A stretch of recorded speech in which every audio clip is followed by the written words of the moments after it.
ദൈവത്തിൻ്റെ അതിപരിശുദ്ധമായ നാമം വാഴ്ത്തപ്പെടുമാറാകട്ടെ. കർത്താവിൽ പ്രിയ സഹോദരി സഹോദരന്മാരെ, എല്ലാവർക്കും വേഗം വരുന്ന കർത്താവായ യേശു ക്രിസ്തുവിൻ്റെ നാമത്തിലുള്ള സ്നേഹവന്ദനം.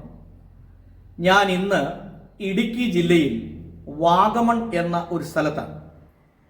ഈ വാഗമണിനെ കുറിച്ച് പറയുമ്പോൾ ഇതൊരു വലിയ ടൂറിസ്റ്റ് പ്ലേസാണ്.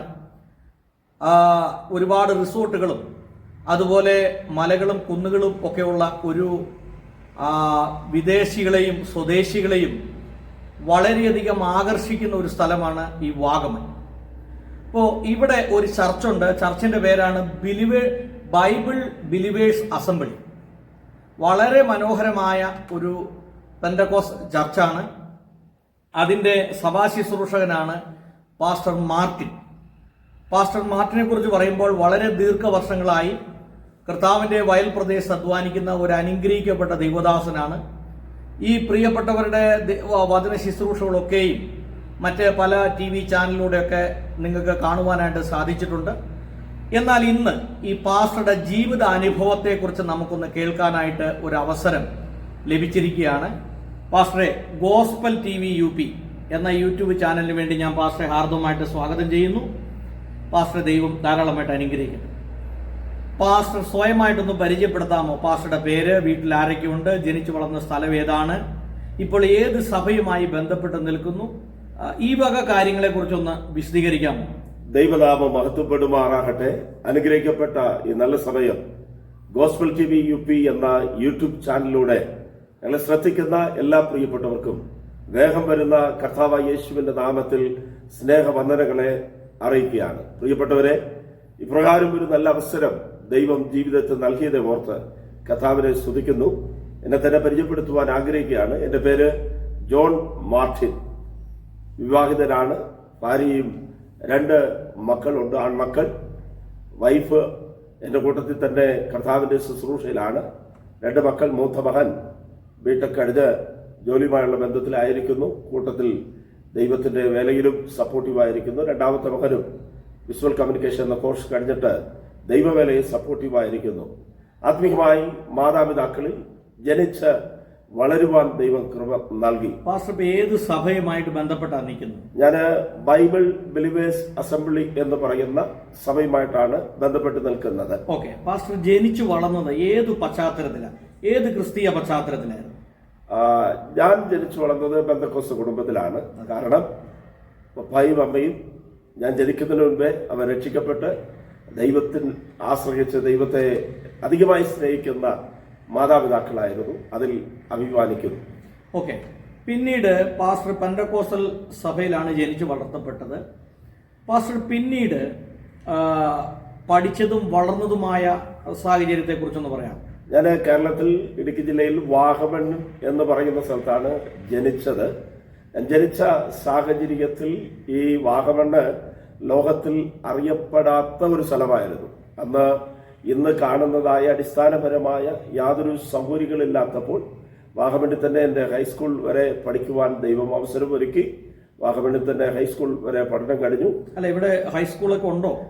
ഉണ്ടായിരുന്നു. ആ കാലഘട്ടത്തിൽ ഹൈസ്കൂൾ വരെ ഉണ്ടായിരുന്നു. ഇന്ന് അത് ഹയർ സെക്കൻഡറി സ്കൂളായിട്ട് മാറ്റപ്പെട്ടിരിക്കുന്നു. അന്ന് ആ ഒരു സ്കൂളെ ഈ ഹൈറേഞ്ചില് അല്ലെങ്കിൽ എലപ്പാറ പഞ്ചായത്തില് ഞങ്ങളുടെ ഭാഗത്തുള്ള പല കുട്ടികൾക്കും വന്ന് പഠിക്കുവാൻ ആശ്രയമായിരുന്നത് വാഗമണിൽ പ്രവർത്തിച്ചു വന്ന ഗവൺമെന്റ് ഹൈസ്കൂൾ മാത്രമായിരുന്നു. ഓക്കെ. അപ്പോൾ ഈ വാഗമൺ പാസ്റ്റർ പറഞ്ഞല്ലോ അറിയപ്പെടാതിരുന്ന ഒരു സ്ഥലമായിരുന്നു പറഞ്ഞല്ലോ. ഇപ്പോൾ ഈ വാഗമണ്ണിന്റെ ഒരു അവസ്ഥ എന്താണ്? വാഗമൺ ആ കാലഘട്ടത്തിൽ അടിസ്ഥാനപരമായ സൗകര്യങ്ങളോ റോഡോ അല്ലെങ്കിൽ വൈദ്യുതിയോ മറ്റ് യാതൊരു ബന്ധങ്ങളോ ഇല്ലാത്ത ഒരു സ്ഥലമായിരുന്നു. എന്നാൽ എനിക്ക് ആത്മീയമായ അല്ലെങ്കിൽ എൻ്റെ അനുഭവത്തിൽ നിന്ന് പറയുവാൻ കഴിയുന്നത്, ദീർഘവർഷങ്ങൾ ഞങ്ങൾ പ്രാർത്ഥിച്ചു വാഗമണ്ണിന്റെ സ്ഥിതിക്ക് ദൈവം മാറ്റം വരുത്തണമെന്ന്. ഞങ്ങൾ സഭയായി 21 ദിവസങ്ങൾ 7 ദിവസങ്ങൾ ഉപവാസ പ്രാർത്ഥനകൾ ഇങ്ങനെയൊക്കെ പ്രാർത്ഥിച്ചിട്ടുണ്ട്. വാഗമണ്ണിന്റെ സ്ഥിതിക്ക് ദൈവം മാറ്റം വരുത്തണം എന്നുള്ള നിലയിൽ. കാരണം ഇവിടെ താമസിച്ചു വന്നതായ ജനങ്ങളെല്ലാം തേയിലത്തോട്ടങ്ങളിൽ പണിത് കൊണ്ടിരുന്നവരായിരുന്നു. തേയിലത്തോട്ടങ്ങൾ പലപ്പോഴും ലോക്കൌട്ട് പോലുള്ളതായ പ്രതിസന്ധികൾ ഉണ്ടായപ്പോൾ ഞങ്ങളുടെ വിശ്വാസ കുടുംബങ്ങൾ ഉൾപ്പെടെ പലരും സാമ്പത്തികമായുള്ള പ്രതിസന്ധികളിൽ അകപ്പെട്ടിട്ട് വാഗമണിൽ നിന്ന് പല സ്ഥലങ്ങളിലേക്ക് ജോലിക്ക് വേണ്ടി പോകും. സഭയിൽ ആരാധനയ്ക്ക് ആൾക്കാർ കുറയും. ആ കാലഘട്ടത്തിൽ ഞായറാഴ്ച ഒരു ദിവസം മാത്രമേ അവർക്ക് വന്ന് ആരാധനകളിൽ സംബന്ധിക്കുവാൻ കഴിയത്തുള്ളൂ. ഇവിടെ മറ്റ് യാതൊരു വിധമായ ഡെവലപ്മെന്റുകളും ഇല്ലാത്തതുകൊണ്ട്, ജോലി സാധ്യതകളോ വിദ്യാഭ്യാസത്തിനുള്ള സാധ്യതകളോ അടിസ്ഥാനപരമായ യാതൊരു നിലവാരങ്ങളോ ഇല്ലാത്തതുകൊണ്ട് ഇവിടെ പ്രവർത്തനം തന്നെ വളരെ ബുദ്ധിമുട്ടായിരുന്നു. അതുകൊണ്ട് വാഗമണിന്റെ സ്ഥിതിക്ക് ഒരു മാറ്റം വരണമെന്നുള്ള നിലയിൽ വർഷങ്ങളായി പ്രാർത്ഥിച്ചു. പ്രാർത്ഥന കേട്ട ദൈവം വാഗമണിന്റെ സ്ഥിതിക്ക് മാറ്റത്തെ ദൈവം കൊണ്ടുവന്നു. ഇന്ന് ലോകത്തിൽ ഏത് രാജ്യത്തിൽ പോയാലും വാഗമൺ അറിയപ്പെടുന്ന നിലയിൽ നല്ലൊരു ടൂറിസ്റ്റ് കേന്ദ്രമായി ഇത് മാറിയിരിക്കുന്നു.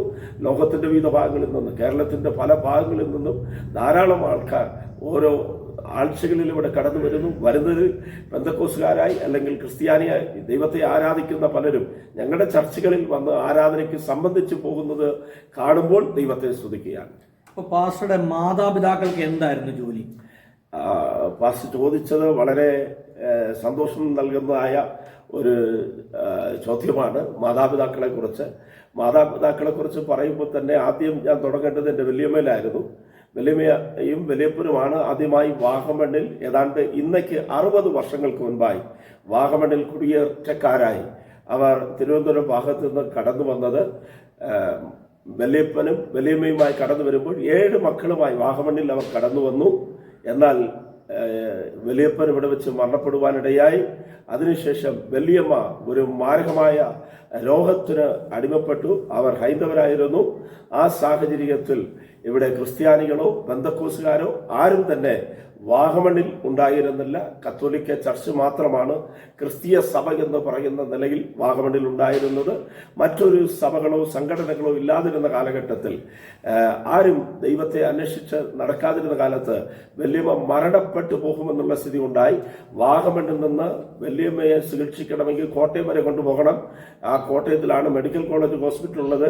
അവിടെ വരെ പോകണമെങ്കിൽ 3 ദിവസത്തെ യാത്രകൾ, അങ്ങനെ കഷ്ടപ്പെടുന്ന ഒരു സാഹചര്യങ്ങളൊക്കെ ഉണ്ടായിരുന്നു. എന്നാൽ വൈദ്യന്മാർ കൈവിട്ട സാഹചര്യത്തിൽ ഒരു ദൈവദാസൻ കടന്നു വന്നു.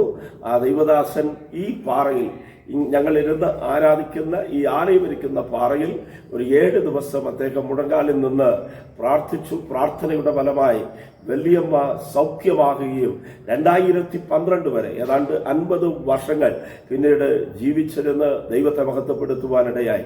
അങ്ങനെയാണ് വല്യമ്മ രക്ഷിക്കപ്പെട്ടപ്പോൾ 7 മക്കളും, അതിൽ എൻ്റെ പിതാവ് താൻ മകനായിരുന്നു. അദ്ദേഹം രക്ഷയിലേക്ക് കടന്നു വന്നു. രക്ഷയിലേക്ക് കടന്നു വന്നത് മാത്രമല്ല, കർത്താവിന് വേണ്ടി തീഷ്ണതയോടുകൂടെ ദൈവവേല നടക്കണം എന്നുള്ള ഒരു ആഗ്രഹത്തോടുകൂടെ ദൈവത്തിന്റെ ആലയം പണിയുവാനും അതിന് കൈത്താങ്ങം നൽകുവാനും പിതാവ് വളരെ അധ്വാനിക്കുന്ന ഒരു മനുഷ്യനായിരുന്നു. പിതാവ് വാഗമണിൽ തന്നെ നല്ലൊരു ബിസിനസ്സുകാരനായിരുന്നു. ജൗളിക്കട, പിന്നെ ഫർണിച്ചർ ഷോപ്പ്, പിന്നെ ഇങ്ങനെ പല ബിസിനസ്സുകൾ ചെയ്ത ഒരു വ്യക്തിയായിരുന്നു. മാതാവ് നല്ല പ്രാർത്ഥിക്കുന്ന ഒരു വ്യക്തിയായി ഇന്നും ജീവനോടുകൂടെ ഇരിക്കുന്നു. മാതാവ് ഒരു പ്രാർത്ഥന പോരാളിയാണ്. ഇടിവിൽ നിന്ന് പ്രാർത്ഥിക്കുന്ന മാതാപിതാക്കളുടെ പ്രാർത്ഥനയും സമർപ്പണവുമാണ് എന്റെ കർത്താവിന്റെ വേലയിലേക്ക് കടന്നു വരുവാൻ ഇടയാക്കിയത്. ഓക്കെ, പാസ്റ്റർ എത്ര മക്കളാണ് നിങ്ങൾ? ഞങ്ങൾ 3 മക്കളാണ്. എനിക്കൊരു ജ്യേഷ്ഠനുണ്ട്, മൂത്ത സഹോദരൻ. അദ്ദേഹവും കർത്താവിന്റെ വേലയിലായിരിക്കുന്ന കുടുംബമായി. അദ്ദേഹത്തിന് ഭാര്യയും 3 മക്കളുണ്ട്. 2 പേർ അവർ വിവാഹിതരാണ്. ഒരു മകൻ പഠിക്കുന്നു. എനിക്ക് 2 ആൺമക്കളുണ്ട്. എനിക്കൊരു പെങ്ങളുണ്ട്. അവർക്കും 2 പെൺമക്കളുണ്ട്. ഞങ്ങൾ 3 പേരടങ്ങുന്ന മക്കളാണ്. പാസ്റ്റർ ഈ വളർന്ന സാഹചര്യത്തിൽ എനിക്കൊരു സുവിശേഷകനാകണം, അല്ലെങ്കിൽ സുവിശേഷ വേല ചെയ്യണം എന്നൊരു തോന്നലുണ്ടായതും അതോടൊപ്പം തന്നെ രക്ഷിക്കപ്പെടാനും സ്നാനപ്പെടാനും ഉള്ളൊരു കാരണം, ആദ്യം അത് പറയാം. രക്ഷിക്കപ്പെടാനായിട്ടുള്ളൊരു കാരണം എന്താണ്? സ്നാനപ്പെടാനായിട്ടുള്ളൊരു കാരണം, അതിനുശേഷം ഒരു സുവിശേഷകനായി തീരണം എന്നുള്ള ഒരു ആഗ്രഹം മനസ്സിൽ ഉണ്ടാകാനുള്ള കാരണം എന്താ? ചെറുപ്പത്തിൽ തന്നെ കർത്താവിന്റെ ശബ്ദം ഞാൻ കേട്ടിട്ടുണ്ട്. അത് എത്ര വയസ്സൊന്നും എനിക്ക് കൃത്യമായിട്ട് ഓർമ്മയിൽ പറയുവാൻ കഴിയത്തില്ല. എന്നാൽ ഞാൻ കേട്ട ഒരു ശബ്ദം, നിന്റെ വിചാരം അല്ല എന്റെ വിചാരം, നിന്റെ വഴികളല്ല എന്റെ വഴികൾ, ആകാശം ഭൂമിക്ക് മീതെ ഉയർന്നിരിക്കുന്നത് പോലെ എന്റെ വിചാരങ്ങളും നിലവുകളും വലുതെന്നുള്ള ഒരു ശബ്ദം എന്റെ ജീവിതത്തിൽ ഞാൻ കേട്ടു. ദൈവശബ്ദം കേട്ടു എന്ന് പാസ്റ്റർ പറയുന്നു. അത് എങ്ങനെയാണ്? പ്രാർത്ഥനയുടെ ഇടയിലാണോ, അതോ ഏതെങ്കിലും ദൈവദാസന്മാരിൽ നിന്നാണോ, അതോ വചനം വായിച്ചപ്പോഴാണോ, അല്ലെങ്കിൽ ഏതെങ്കിലും ഏകാഗ്രമായിരിക്കുന്ന സമയത്തോ മറ്റൊരാൾ ഒരു അശരീരി പോലെ സംസാരിക്കുന്നതായിട്ടാണോ? എങ്ങനെയാണ് പാസ്റ്റർ ദൈവശബ്ദം കേട്ടത്? ഇത് എൻ്റെ വലിയ ചെറുപ്രായത്തിലാണ്, ഏതാണ്ട് 10 താഴെ വയസ്സിലുള്ള ഒരു സമയത്താണ് ഈ ശബ്ദം കേൾക്കുന്നത്. ഇത് ദൈവദാസന്മാരിൽ കൂടെയല്ല, ആരാധനയുടെ ഇടയ്ക്കുമല്ല, ഞാൻ വീട്ടിലിരിക്കുന്ന ഒരു സമയത്താണ്. വീട്ടിലും കളിച്ചുകൊണ്ടിരിക്കുന്ന ഒരു സമയം എന്ന് വേണമെങ്കിൽ പറയാം. ആ സമയത്ത് ആരാണ്ട് ഒരു മനുഷ്യൻ സംസാരിക്കുന്നത് പോലെ ഈ ശബ്ദം എൻ്റെ ചെവിയിൽ കേട്ടു. എന്നാൽ മനുഷ്യരാരും അവിടെ ഉണ്ടായിരുന്നില്ല. എന്നാൽ ആ ശബ്ദം വളരെ വ്യക്തമായി എൻ്റെ ചെവിയിൽ ഞാൻ കേട്ടു. ഓക്കെ, അപ്പോ അത് സുവിശേഷ വേലയ്ക്കുള്ള ഒരു വിളിയായിട്ടാണോ പാസ്റ്റർ മനസ്സിലാക്കിയത്? ആ ശബ്ദം കേട്ടതിനെ കുറിച്ച് എനിക്ക് അത്ര എന്തായിരുന്നു അല്ലെങ്കിൽ എന്തിനു വേണ്ടിയാണ് ഈ ശബ്ദം കേട്ടതെന്ന് എനിക്കറിയത്തില്ല. എന്നാൽ എൻ്റെ ജീവിതത്തിൽ ചില ടേണിംഗ് പോയിന്റുകൾ ഉണ്ടാകുവാൻ അതൊരു മുഖാന്തരമായിരുന്നു. ആരംഭത്തിൽ തന്നെ പറഞ്ഞാൽ, എൻ്റെ അമ്മ ഗർഭം ധരിക്കുന്നതിന് മുൻപ് ആദ്യമായി വിവാഹം കഴിഞ്ഞ് അമ്മ കടന്നു വരുമ്പോൾ ആദ്യമായി ഒരു പ്രാർത്ഥന ഇങ്ങനെ പ്രാർത്ഥിച്ചു: കർത്താവേ, എനിക്കൊരു ആൺ തലമുറയെ തന്നാൽ അവരെ ഞാൻ സുവിശേഷ വേലയ്ക്ക് വേണ്ടി സമർപ്പിക്കും. അങ്ങനെ ആദ്യമായി എൻ്റെ ചേട്ടൻ ജനിക്കുന്നു. ജ്യേഷ്ഠ സഹോദരൻ ജനിച്ചപ്പോഴും ദൈവ വേലയ്ക്ക് വേണ്ടി സമർപ്പിച്ചു. രണ്ടാമതും അമ്മ ഗർഭിണിയായി. അമ്മ വീണ്ടും പ്രാർത്ഥിച്ചു, രണ്ടാമതും ഒരു ആൺമകനെ നൽകിയാൽ അവനെയും ഞാൻ ദൈവത്തിന്റെ വേലയ്ക്ക് വേണ്ടി സമർപ്പിക്കാം. അങ്ങനെ രണ്ടാമത് ഞാനും ജനിക്കുവാനിടയായി. എന്നാൽ എനിക്ക് ദൈവവേല ചെയ്യണമെന്ന് അതിയായ ഒരു താല്പര്യം ഉണ്ടായിരുന്നില്ല. പഠിക്കണം, നല്ല ഒരു ജോലിയിൽ ചേരണം, നല്ല കൈനിറയെ സമ്പാദിക്കണം, സമ്പാദിച്ചിട്ട് ദൈവവേലയെ താങ്ങാം. കാരണം അന്നത്തെ കാലഘട്ടത്തിൽ സാമ്പത്തിക കാര്യങ്ങളിൽ വളരെ പിന്നോട്ടാണ് ബന്ധുക്കോസ് സമൂഹം ഉണ്ടായിരുന്നത്. മറ്റുള്ളവരെ ആശ്രയിച്ച് നിൽക്കരുത്, നാം മറ്റുള്ളവർക്ക് കൊടുക്കുന്നവരായി തീരണം, അതിന് സാമ്പത്തികം ആവശ്യമാണ്, ആരോടും കൈ നീട്ടരുത് എന്നുള്ള ചിന്താഗതി എൻ്റെ ഹൃദയത്തിലുണ്ടായിരുന്നു. അപ്പൻ്റെ ചിന്ത എന്നെ ഒരു നല്ല എഞ്ചിനീയറായി മാറ്റണം, അതിന് പഠിപ്പിക്കണമെന്ന് അപ്പൻ ആഗ്രഹിച്ചു. അപ്പൻ ബിസിനസ്സുകാരനായിരുന്നതുകൊണ്ട് അതിനുള്ള സാമ്പത്തിക ശേഷിയൊക്കെ പപ്പായ്ക്ക് ഉണ്ടായിരുന്നു. പപ്പ അങ്ങനെ എന്നെ ഒരു ബിസിനസ്സുകാരനായി അല്ലെങ്കിൽ ഒരു നല്ല ഉന്നത ജോലിയിലേക്ക് കൊണ്ടുവരണമെന്നെല്ലാം തീരുമാനിച്ചു. എന്നാൽ ഒരു ദിവസം പ്രത്യേകമായ ഒരു മീറ്റിംഗ് സഭയിൽ നടക്കുമ്പോൾ, എൻ്റെ 8ാം ക്ലാസ്സിൽ പഠിക്കുമ്പോൾ ഒരു ദൈവദാസനിലൂടെ ദൈവത്തിൻ്റെ ആത്മാവിനോട് സംസാരിച്ചു. ജോസുവയുടെ പുസ്തകം 1-ാം അധ്യായം 5-ാം വാക്യം: നിന്റെ ജീവകാലത്ത് ഒരിക്കലും ഒരു മനുഷ്യനും നിന്റെ നേരെ നിവർന്ന് നിൽക്കത്തില്ല, ഞാൻ മോശയോടുകൂടെ ഇരുന്നതുപോലെ നിന്നോടുകൂടെ ഇരിക്കും എന്നുള്ള ഒരു ശബ്ദം പ്രവചന ആത്മാവിൽ സംസാരിച്ചുകൊണ്ട് എന്നെക്കുറിച്ചുള്ള ദൈവത്തിൻ്റെ പദ്ധതി ആ പ്രവാചകനിലൂടെ, എനിക്കറിയത്തില്ല അദ്ദേഹം ആരെന്ന് പോലും അറിയത്തില്ല, അന്നാണ് അദ്ദേഹം വരുന്നത്, അദ്ദേഹത്തിലൂടെ ദൈവാത്മാവ് സംസാരിച്ചു. നാളുകൾ കടന്നുപോയി. 10ാം ക്ലാസ് കഴിഞ്ഞു. ഞാൻ വാഹമൺ സ്കൂൾ ഫസ്റ്റായിട്ട് പാസ്സാകുവാനിടയായി. ഞാൻ +2 പഠിക്കുവാൻ മറ്റൊരു ബോർഡിങ്ങിലേക്ക്, ഹോസ്റ്റലിലേക്ക് കടന്നുപോയി. അവിടെ വെച്ച് +2 പഠിക്കുമ്പോൾ എനിക്ക് +2-ൽ ഞാൻ ക്ലാസ്സിൽ ഏറ്റവും അവസാനത്തെ മാർക്ക് മേടിക്കുന്ന ആളായി മാറി. 10ാം ക്ലാസ്സിൽ ഉന്നത നിലയിൽ വിജയം പ്രാപിച്ച ഞാൻ +2 ആയപ്പോൾ പരീക്ഷ എഴുതുവാൻ പോലും എനിക്ക് മനസ്സില്ലാതെ ഞാൻ വീട്ടിലേക്ക് കടന്നു വരുവാൻ ആഗ്രഹിച്ച സമയത്ത് ഒരു വലിയമ്മച്ച ഉണ്ടായിരുന്നു. ആ അമ്മച്ചി പറഞ്ഞു: സാരമില്ല മോനെ, ഞങ്ങൾ പ്രാർത്ഥിക്കാം, നീ പോയി പരീക്ഷ എഴുത്, തോറ്റാലും സാരമില്ല, പഠിക്കാമെന്നൊക്കെ. ആ സമയം ഞാനൊരു തീരുമാനമെടുത്തു, വേദപുസ്തകം മുഴുവനും വായിക്കണമെന്ന്. വായിച്ചു വരുമ്പോൾ എന്നെ അത്ഭുതപ്പെടുത്തിക്കൊണ്ട് ആ വാക്യം എൻ്റെ ഹൃദയത്തിൽ തട്ടി. യെശയ്യാ പ്രവാചകന്റെ പുസ്തകം 55-ാം അധ്യായത്തിന്റെ 8-ാം വാക്യം: നിന്റെ വിചാരങ്ങളല്ല എൻ്റെ വിചാരങ്ങൾ, നിന്റെ വഴികളല്ല എൻ്റെ വഴികൾ എന്നുള്ള വാക്ക് ബൈബിളിൽ കണ്ടപ്പോൾ എനിക്ക് ആനന്ദമുണ്ടായി.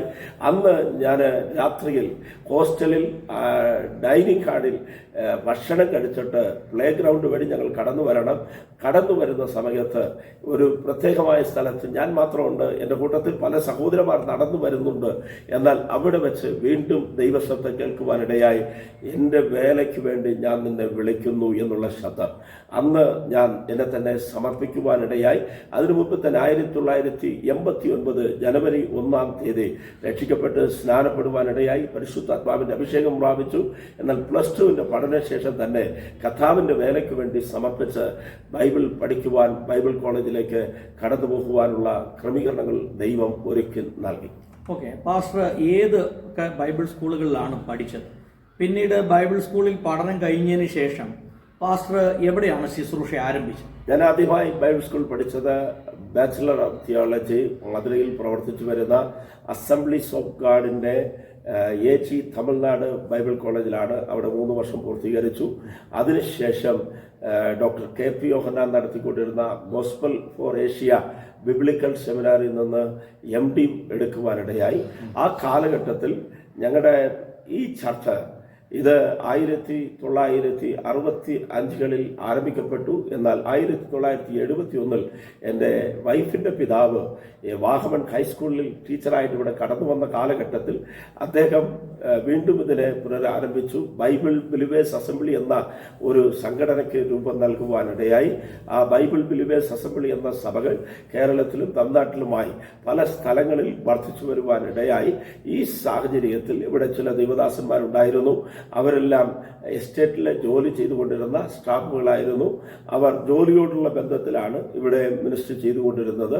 എന്നാൽ കാലക്രമേണ അവരെല്ലാം ട്രാൻസ്ഫറായി പല സ്ഥലങ്ങൾക്ക് പോയപ്പോൾ ഇവിടെ ഒരു ചെറിയ ആലയം ഉണ്ടായിരുന്നു. 1995 അത് പെട്ടെന്നുണ്ടായ ഒരു കൊടുങ്കാറ്റിൽ ആലയം തകർക്കപ്പെട്ടു. ആലയം ഇടിക്കപ്പെടുവാനിടയായി.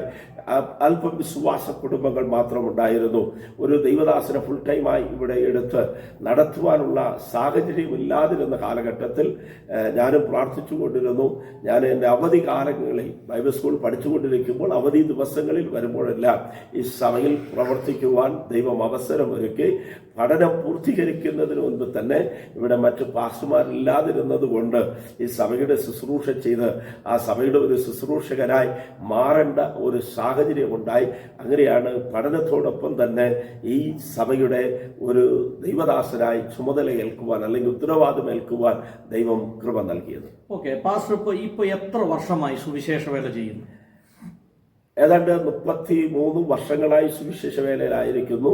ഈ ചർച്ചിന്റെ പാസ്റ്ററായിട്ട് 28 വർഷങ്ങളായി സേവ ചെയ്യുവാൻ കർത്താവ് കൃപ നൽകുന്നു. എല്ലാം കൃപ ഒന്ന് മാത്രം.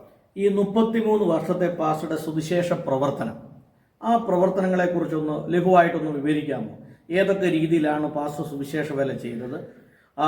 അതുപോലെ ആത്മാക്കളെ നേടുന്നതിനുള്ള കാര്യങ്ങൾ, ഫീൽഡുകളിൽ പാസ്റ്റർ അനുഭവിച്ചിട്ടുള്ളതായിട്ടുള്ള പ്രതിസന്ധികൾ, അതോടൊപ്പം തന്നെ എടുത്തു പറയത്തക്കത് മറക്കാനാവാത്ത ചില സംഭവങ്ങൾ, നമ്മുടെ ജീവിതത്തിൽ ദൈവം അത്ഭുതകരമായി നമ്മളെ വഴി നടത്തിയ ചില സന്ദർഭങ്ങൾ ഒക്കെ ഒന്ന് പറയാം. ഒരുപാട് അനുഭവങ്ങളുണ്ട്. എന്നാലും മറക്കാനാവാത്ത അല്ലെങ്കിൽ പ്രത്യേകമായി പ്രേക്ഷകർക്ക് അനുഗ്രഹം ഉണ്ടാകുവാൻ അല്ലെങ്കിൽ നിങ്ങൾക്ക് ഒരു പാഠമായി തീരുവാൻ ചില അനുഭവങ്ങൾ മാത്രം പങ്കുവയ്ക്കുവാൻ ഞാൻ കർത്താവിൽ ആഗ്രഹിക്കുകയാണ്. ഞാൻ മധുരയിൽ ബൈബിൾ സ്കൂളിൽ പഠിക്കുമ്പോൾ തന്നെ എൻ്റെ ഹൃദയത്തിൽ ഒരുപാട് സ്വപ്നങ്ങൾ അല്ലെങ്കിൽ ദർശനങ്ങൾ ഉണ്ടായിരുന്നു. ശുശ്രൂഷയെക്കുറിച്ച് ഇന്നതൊക്കെ ആകണം എന്നുള്ള കാഴ്ചപ്പാടുകൾ. ഞങ്ങൾ മധുരയിൽ ബൈബിൾ സ്കൂളിൽ പഠിക്കുമ്പോൾ അന്ന് ലീഡിംഗ് പാസ്റ്റേഴ്സ് ആയിരിക്കുന്ന pastor D. Mohan, pastor Rajamani എന്നുള്ള ദൈവദാസന്മാർ ആയിരക്കണക്കിന് അംഗങ്ങളുള്ള സഭയുടെ പാസ്റ്റേഴ്സാണ്. അവരുടെ കൈക്കീഴിലാണ് അന്ന് വചനങ്ങളൊക്കെ പഠിച്ചു വന്ന കാലഘട്ടങ്ങൾ. അപ്പോൾ തന്നെ ഹൃദയത്തിൽ തന്നെ ദൈവം പല ചിന്തകൾ നൽകി. ബൈബിൾ സ്കൂളിൽ പഠിപ്പിക്കണം, TV-യിൽ പ്രസംഗിക്കണം, കൺവെൻഷനിൽ പ്രസംഗിക്കണം, വലിയൊരു ചർച്ചിൻ്റെ പാസ്റ്ററായി തീരണം, ലോകത്ത് പല സ്ഥലങ്ങളിൽ പോയി മിഷണറി പ്രവർത്തനങ്ങൾ ചെയ്യണം എന്നെല്ലാം ദർശനങ്ങൾ ദൈവം നൽകി. ഇതെല്ലാം എൻ്റെ ഡയറിയിൽ ഞാൻ എഴുതി വച്ചിട്ടുണ്ട്. എന്നാൽ വാഗമണ്ണിൽ ഞാൻ ഒരു ദൈവദാസനായി ഒരു സഭയുടെ പാസ്റ്ററായിട്ട് ചുമതലയേറ്റു കഴിഞ്ഞപ്പോൾ അതൊന്നും എൻ്റെ ജീവിതത്തിൽ അനുഭവമാക്കുവാൻ കഴിയാതെ വണ്ണം ഒരു മരുഭൂമിയുടെ അനുഭവത്തിൽ കൂടെ കടന്നു പോകേണ്ട സാഹചര്യങ്ങൾ വന്നു. എൻ്റെ ഹൃദയത്തിൽ ചോദ്യചിഹ്നമായി എന്തിന് ഈ മരുഭൂമി എന്നുള്ളതായ അനുഭവങ്ങൾ. 2, ഞാൻ MD വരെ പഠിച്ചു. അതിനുശേഷം MPH ചെയ്യുവാനിടയായി. എന്നാൽ എൻ്റെ ഓഫീസിൽ തന്നെ 100 കണക്കിന് പുസ്തകങ്ങളുണ്ട്. ഈ പുസ്തകങ്ങളെല്ലാം എടുത്ത് ഈ ചർച്ചിൽ പ്രസംഗിക്കണമെന്ന് ചിന്തിച്ചാൽ അതിൽ ഒരു പ്രസംഗം പോലും ചെയ്യാൻ കഴിയത്തില്ല. കാരണം ഗ്രീക്കോ ഹീബ്രുവോ തിയോളജിയോ ഇതൊന്നും ജനത്തിന് ആവശ്യമില്ല. അവർക്ക് ആവശ്യമുള്ളത് അന്നുള്ള ആഹാരമാണ്. ദൈവം തരുന്ന സ്വർഗീയമായ ദൂതുകളാണ് അവർക്ക് ആവശ്യം. ഇതെല്ലാം ഇവിടെ പറയുവാൻ കഴിയാതെ എൻ്റെ പുസ്തകങ്ങളെല്ലാം അലമാരിക്കകത്ത് അടക്കി വയ്ക്കേണ്ട അവസ്ഥകൾ വന്നു. ജനത്തോട് ചേർന്നപ്പോൾ എൻ്റെ ദർശനങ്ങൾ മറന്നു, കാഴ്ചപ്പാടുകൾ മറന്നു. എങ്ങനെയെങ്കിലും ജനത്തെ നേടണം എന്നുള്ള നെട്ടോട്ടത്തിൽ തിങ്കൾ മുതൽ ഞായറാഴ്ച വരെ ഓരോ ദിവസം സ്കെഡ്യൂളിട്ട് പ്രവർത്തിക്കും. ഓരോ കാര്യങ്ങൾ പല സ്ഥലങ്ങളിലും പ്രസംഗിക്കുവാൻ ആരെങ്കിലും വിളിക്കുമോ എന്നുള്ള ചിന്തകളൊക്കെ ഉണ്ടായിട്ടുണ്ട്. പക്ഷേ ആരും വിളിക്കാനില്ല. എല്ലാവരും മറക്കപ്പെട്ട് സ്നേഹിതന്മാരോ കൈത്താങ്ങം നൽകുവാൻ, പ്രോത്സാഹനം നൽകുവാൻ ആരും ഇല്ലാതിരുന്ന ഒരു കാലഘട്ടമായിരുന്നു. കണ്ണുനീരിൻ്റെയും വേദനയുടെയും കാലഘട്ടങ്ങളായിരുന്നു ആരംഭ ദിവസങ്ങൾ. എന്നാൽ ദൈവം ആ സ്ഥിതിക്കെല്ലാം ക്രമേണ മാറ്റങ്ങൾ നൽകി ഹൃദയത്തിൽ നൽകിയ ഓരോ ദർശനങ്ങളെയും ഓരോ കാഴ്ചപ്പാടുകളെയും അതത് സമയങ്ങളിൽ കർത്താവ് നിവൃത്തീകരിച്ചു. അതിൻ്റെ കാതലായ ഒരു വാക്യം ഞാൻ പറയാം. എൻ്റെ ജീവിതത്തിൽ ദൈവം നൽകിയ ദൈവത്തിൻ്റെ വലിയ ഒരു പൊക്കിഷമെന്ന് പറയാം. യോബിന്റെ പുസ്തകം 42-ാം അധ്യായത്തിൻ്റെ 2-ാം വാക്യം. ദൈവമേ, നിനക്ക് സകലതും കഴിയുമെന്നും അങ്ങയുടെ ഉദ്ദേശമൊന്നും അസാധ്യം അല്ലെന്നും ഞാൻ അറിയുന്നു. ഞാൻ എപ്പോഴും പറയുന്ന മറ്റൊരു കൊട്ടേഷനുണ്ട്. ഹഡ്സൺ ടൈലർ പറഞ്ഞ ഒരു വാക്കാണ്, God's man is doing God's work in God's place never lakhs God's support. ദൈവത്തിന്റെ മനുഷ്യൻ ദൈവത്തിന്റെ വേല ദൈവമാക്കി വെച്ചിരിക്കുന്ന സ്ഥലത്ത് ചെയ്യുന്നുണ്ടെങ്കിൽ ദൈവത്തിന്റെ കരുതൽ കുറഞ്ഞു പോകത്തില്ല. അത് ഞാൻ അനുഭവിച്ചു കൊണ്ടിരിക്കുവാൻ ദൈവം സഹായിച്ചു. അങ്ങനെ ഈ മരുഭൂമിയുടെ അനുഭവത്തിൽ കൂടെ കടന്നു പോകുമ്പോഴും ദൈവത്തിന്റെ കരുതലുണ്ടായി. 1996 വർഷത്തിൽ ഞാൻ ഈ സഭയുടെ പ്രവർത്തകരായി അങ്ങനെ കാര്യങ്ങൾ ചുമതലയേറ്റു. അത് അങ്ങനെ കടന്നുപോയിക്കൊണ്ടിരിക്കുമ്പോൾ 2005 കർത്താവിനോട് സംസാരിച്ചു, ഇതാ ഞാൻ പുതിയതൊന്നും ചെയ്യുന്നു. അങ്ങനെ 2006 വർഷത്തിൽ വാഗമണ്ണിൽ എൽഷഡായ് ബിബ്ലിക്കൽ അക്കാഡമി എന്ന് പറയുന്ന ഒരു ബൈബിൾ സ്കൂള് തുടങ്ങുവാൻ കർത്താവ് കൃപ നൽകി. കാറ്റ് കാണത്തില്ല, മഴ കാണത്തില്ല എന്ന താഴ്വരകൾ നിറയ്ക്കപ്പെടും എന്ന് പറഞ്ഞതുപോലെ 10 പിള്ളേരെ എടുത്ത് ഇവിടെ തന്നെ താമസിപ്പിച്ച് അവർക്ക് ആഹാരം കൊടുത്ത് മറ്റാരുടെയും സഹായമില്ലാതെ അവരെ പഠിപ്പിക്കുവാൻ കർത്താവ് കൃപ നൽകി. അത് ചില വർഷങ്ങൾ കണ്ടിന്യൂ ചെയ്തു. ചിലരെല്ലാം പഠിച്ച് ഇന്ന് ദൈവവേല ചെയ്തുകൊണ്ടിരിക്കുന്നു. അതെല്ലാം എൻ്റെ ജീവിതത്തിൻ്റെ അത്ഭുതത്തിൻ്റെ ഒരു തുടക്കമായിരുന്നു. അങ്ങനെ ചില സ്ഥലങ്ങളിലേക്ക് കൺവെൻഷനിൽ പ്രസംഗിക്കുവാനുള്ള അവസരങ്ങളെ ദൈവം നൽകി. പല ദേശങ്ങളിലേക്ക് പോകുവാനുള്ള വാതിലുകളെ ദൈവം തുറന്നു. എനിക്ക് വ്യക്തമായി ഈ ദേശത്തിൽ വെച്ച് ദൈവം സംസാരിച്ച ഒരു കാര്യമാണ് മരുഭൂമി. ആ മരുഭൂമിയിൽ ദൈവ ശബ്ദം ഉണ്ട്. ഭക്തന്മാരുടെ ജീവിതത്തിൽ മോശയുടെ, ഏലിയാവിൻ്റെ, ഇതുപോലെ യോഹന്നാന്റെ ജീവിതങ്ങളെല്ലാം മരുഭൂമിയിലായിരുന്നു താമസം. എന്നാൽ മരുഭൂമിയിൽ ദൈവശബ്ദം ഉണ്ടായിരുന്നു. അങ്ങനെ ചില വർഷങ്ങൾക്ക് മുൻപ്, ഏതാണ്ട് ഇന്നേക്ക് 13 വർഷങ്ങൾക്ക് മുൻപ്, ഹാർവസ്റ്റ് ടിവിയിലൂടെ മരുഭൂമിയിലെ ദൈവശബ്ദം എന്ന TV പ്രോഗ്രാം തുടങ്ങുവാൻ കർത്താവ് കൃപ നൽകി.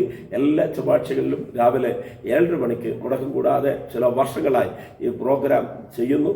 ഇത് മുഖാന്തരം അനേകരെ നേടുവാൻ കർത്താവ് സഹായിച്ചു. വാഗമണ്ണിൽ തന്നെ ഞങ്ങളുടെ സഭയുടെ പ്രവർത്തനം പല മേഖലകളിലായി തിരിച്ച് ചെയ്യുവാൻ ദൈവം സഹായിച്ചു. 1996 വാഗമണ്ണിൽ VBS എന്ന് പറഞ്ഞാൽ എന്തെന്നറിയാത്ത സമയത്ത് VBS മിനിസ്ട്രി തുടങ്ങുവാൻ കർത്താവ് കൃപ നൽകി.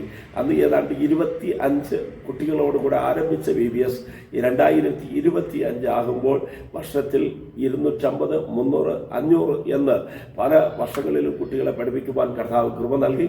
അതിൽ നിന്ന് പലർ ഇന്ന് വിദേശ രാജ്യങ്ങളിൽ ജോലി ചെയ്യുന്നു, പല ദേശങ്ങളിൽ ജോലി ചെയ്യുന്നു. എഞ്ചിനീയർസായിട്ട്, ഡോക്ടേഴ്സായിട്ട് ജോലി ചെയ്യുന്നവരുണ്ട്. അതിൽ പരം സുവിശേഷകന്മാരായി, മിഷണറികളായി എഴുന്നേറ്റ പലരുണ്ട്. ഞങ്ങളുടെ ചർച്ചയിൽ തന്നെ ഏതാണ്ട് 50-ൽ പരം പേർ, സഹോദരി സഹോദരന്മാർ രക്ഷിക്കപ്പെട്ട് അവർ ദൈവവേലയ്ക്ക് വേണ്ടി വിളിക്കപ്പെട്ടവരായി പല സ്ഥലങ്ങളിൽ കേരളത്തിലും വടക്കേ ഇന്ത്യയിലും ജോലി ചെയ്യുന്നു. യൗവനക്കാരുടെ ഇടയിൽ മീറ്റിംഗ് ഉണ്ട്, അതുപോലെ സഹോദരിമാരുടെ മീറ്റിംഗ് ഉണ്ട്. പല സ്ഥലങ്ങളിലായി കേർസലായിട്ട് നടത്തി അവിടെയെല്ലാം ചില ചർച്ചകൾ ആരംഭിക്കുവാൻ കർത്താവ് കൃപ നൽകി. പല വർഷങ്ങളായി, ഏതാണ്ട് 20 വർഷങ്ങളായി ബ്ലസ് വാഗമൺ എന്ന കൺവെൻഷൻ എല്ലാ വർഷങ്ങളിലും നടത്തുന്നു. അത് ദേശത്തിന് വലിയ ഒരു ഉണർവിന് കാരണമായി. വാഗമണ്ണിന്റെ സ്ഥിതിക്ക് മാറ്റം വരുവാൻ തന്നെ ബ്ലസ് വാഗമൺ ഒരു മുഖാന്തരമായി എന്ന് പല മക്കളുടെ സാക്ഷ്യങ്ങളിൽ നിന്ന് കേൾക്കുവാൻ ഇടയായി. പാസ്റ്ററുടെ ഈ 33 വർഷത്തെ പ്രവർത്തനങ്ങൾ കൊണ്ട് ഏതൊക്കെ പ്രദേശങ്ങളിലാണ് പാസ്റ്റർ സുവിശേഷ പ്രവർത്തനം നടത്തിയത്? ഇപ്പം ഇന്ന് ഞാൻ പരിചയപ്പെട്ട കുര്യോക്കോസ് അച്ചായൻ ഈ ഏതാണ്ട് 14,000-ഓളം കപല പ്രസംഗങ്ങൾ നടത്തിയിട്ടുണ്ട്. അതുപോലെ ഏതൊക്കെ മേഖലകൾ കേന്ദ്രീകരിച്ചാണ് പാസ്റ്ററുടെ സുവിശേഷ പ്രവർത്തനം ഈ 33 വർഷമായിട്ട് പാസ്റ്റർ നടത്തിയിട്ടുള്ളത്? വളരെ നല്ല ഒരു ചോദ്യം. എന്നാൽ അധികമായ പ്രവർത്തനങ്ങൾ കേരളത്തിലാണ്, ഇടുക്കി ജില്ലയിലാണ്. ഇടുക്കി ജില്ലയിൽ ഞങ്ങൾ ഫോക്കസ് ചെയ്തുകൊണ്ടിരിക്കുന്നത് 5 പഞ്ചായത്തുകളാണ്. 5 പഞ്ചായത്തുകൾ ഏലപ്പാറ പഞ്ചായത്ത്, തീക്കോയ് പഞ്ചായത്ത്, കൂട്ടിക്കൽ പഞ്ചായത്ത്, ഉപ്പുതറ പഞ്ചായത്ത്, അറക്കുളം പഞ്ചായത്താണ് ഞങ്ങളുടെ ചർച്ചിന്റെ ചുറ്റിലുമുള്ള ഇതിൽ പരസ്യയോഗങ്ങൾ, പിന്നെ മിനി കൺവെൻഷനുകൾ, കവലപ്രസംഗങ്ങൾ ഇതെല്ലാം ഞങ്ങൾ ക്രമീകരണമായി നടത്തിക്കൊണ്ടിരിക്കുന്നു. 2018 വർഷത്തിൽ കോവിഡിന്റെ തൊട്ടു മുൻപാകെ 14 ജില്ലകളിൽ, കേരളത്തിലെ 14 ജില്ലകളിൽ കടന്നുപോയി സുവിശേഷ യോഗങ്ങൾ നടത്തുവാൻ കർത്താവ് കൃപ നൽകി. ഇടുക്കി ജില്ലയിലെ 52 പഞ്ചായത്തുകളിലും പല പ്രാവശ്യങ്ങൾ ഏതാണ്ട് 600 ചില്ലുവാനും സുവിശേഷ യോഗങ്ങൾ, കവലപ്രസംഗങ്ങൾ ചെയ്യുവാൻ കർത്താവ് സാഹചര്യം നൽകി. എല്ലാ മഹത്വവും ദൈവത്തിന്. അതുപോലെ പ്രയർ യാത്രകൾ നടത്തുന്നു. ഇത് കൂടാതെ ഞങ്ങൾക്ക് യൂത്തിന്റെ ക്യാമ്പ്, PBS, പിന്നെ പാസ്റ്റേഴ്സിന്റെ ക്യാമ്പ്, ഇങ്ങനെയുള്ള ക്യാമ്പുകളും സംഘടിപ്പിച്ചുകൊണ്ടിരിക്കുന്നു. ഇങ്ങനെ കേരളത്തിൽ പ്രവർത്തനിക്കുന്നതോടൊപ്പം തമിഴ്നാട്ടിൽ പല ജില്ലകളിൽ കൺവെൻഷനുകൾ നടത്തുവാനും അവിടെ പോയി പ്രവർത്തിക്കുവാനും കർത്താവ് സഹായിക്കുന്നു. വിദേശത്തും പല രാജ്യങ്ങളിൽ, അതും ആരും പോകാത്ത രാജ്യങ്ങളായ ആഫ്രിക്കയിലെ ഉഗാണ്ട, കെന്യ പോലുള്ള രാജ്യങ്ങളിൽ സാമ്പത്തികമായി അവരെ സഹായിച്ചുകൊണ്ട് അവിടെ പോയി മിനിസ്റ്റർ ചെയ്യുവാൻ, ശ്രീലങ്കയിൽ പല സ്ഥലങ്ങളിലും പാസ്റ്റേഴ്സ് കോൺഫറൻസ്, കൺവെൻഷനുകൾ, ഇതുപോലെ യൂത്തിന്റെ മീറ്റിംഗ് നടത്തുവാനെല്ലാം കർത്താവ് കൃപ നൽകുന്നു, സഹായിക്കുന്നു. എന്ന് പറയുമ്പോൾ ധാരാളം ഉള്ളത് കൊണ്ടല്ല, ഞങ്ങളുടെ ദൈവസഭയിലുള്ള മക്കൾ അവരുടെ ഹൃദയത്തിൽ ദൈവം പ്രേരിപ്പിക്കുന്നത് പോലെ ദൈവവേലയെ സഹായിക്കുന്നു. ആരോടും ഇന്ന് വരെ കളക്ഷൻ ചെയ്തിട്ടല്ല, സകലതും ദൈവത്തിൽ വിശ്വസിച്ചുകൊണ്ട് ദൈവം തരുന്ന കൃപയ്ക്കൊത്തവണ്ണം ചെയ്തു വരുന്നു. ദൈവത്തിന് മഹത്വം. പാസ്റ്റർ, ഈ ബ്ലസ് വാഗമൺ എന്ന് പറയുന്ന കൺവെൻഷൻ നടത്തുന്നുണ്ടല്ലോ, അത് എത്ര വർഷമായിട്ട് നടത്തുന്നു? അത് ആരംഭിക്കാനുള്ള ഒരു പ്രചോദനം എന്താണ്? ആരൊക്കെ പ്രശസ്തന്മാരായിട്ടുള്ള ആരൊക്കെ ഇവിടെ ദൈവത്തിന് സംസാരിച്ചിട്ടുണ്ട്? ബ്ലസ് വാഗമൺ എന്നുള്ള ആശയം തന്നെ വാഗമൺ അനുഗ്രഹിക്കപ്പെടണം എന്നുള്ള ചിന്തയിൽ നിന്നാണ് അത് ഉണ്ടായത്. ബ്ലസ് വാഗമൺ എന്ന കൺവെൻഷൻ നടത്തുന്നതിന് മുൻപ് അത് വിവിധമായ പേരുകളിലാണ് നടത്തിക്കൊണ്ടിരുന്നത്. വിടുതൽ മഹോത്സവം, സുവിശേഷ യോഗങ്ങൾ എന്നെല്ലാം പേരുകളിൽ നടത്തിക്കൊണ്ടിരുന്നു. എന്നാൽ ഇന്ന് 22 വർഷങ്ങളായി ബ്ലസ് വാഗമൺ എന്ന മീറ്റിംഗ് നടത്തിക്കൊണ്ടിരിക്കുന്നു. ഇതിൽ കേരളത്തിലും തമിഴ്നാട്ടിലുമുള്ള പ്രഗത്ഭരായ ദൈവദാസന്മാർ ഓരോ വർഷങ്ങളിലും 4 ദിവസങ്ങൾ, 3 ദിവസം, 5 ദിവസം എന്നുള്ള നിലകളിൽ വന്ന് ദൈവവചനം സംസാരിക്കുന്നു. കേരളത്തിൽ അറിയപ്പെടുന്ന സുവിശേഷകൻ KA Abraham, pastor Babu Cherian Puravam, pastor PC Cherian എന്ന് വേണ്ട ഇങ്ങനെ പല ദൈവദാസന്മാർ, പാസ്റ്റർ സാം കുറുവിള, ഇങ്ങനെ ഒരുപാട് ദൈവദാസന്മാർ, പാസ്റ്റർ സാം കുമരകം, ഇങ്ങനെ കേരളത്തിൽ അറിയപ്പെടുന്ന പല ദൈവദാസന്മാർ, പാസ്റ്റർ B മോനച്ചൻ, ഇങ്ങനെയുള്ളവരെല്ലാം വന്ന് ദൈവവചനം ഇവിടെ സംസാരിച്ചിരിക്കുന്നു. ഓക്കെ. അപ്പോൾ പാസ്റ്ററുടെ ഇപ്പോൾ എത്ര വിശ്വാസികളുണ്ട്? പാസ്റ്ററുടെ സഭയിൽ എത്ര കുടുംബങ്ങളുണ്ട്? ഞാൻ ഇവിടെ വന്നു കഴിഞ്ഞപ്പോൾ മനോഹരമായ ഒരു പെന്തക്കോസ്ത് ആരാധനാലയം എനിക്ക് കാണാനായിട്ട് സാധിച്ചു.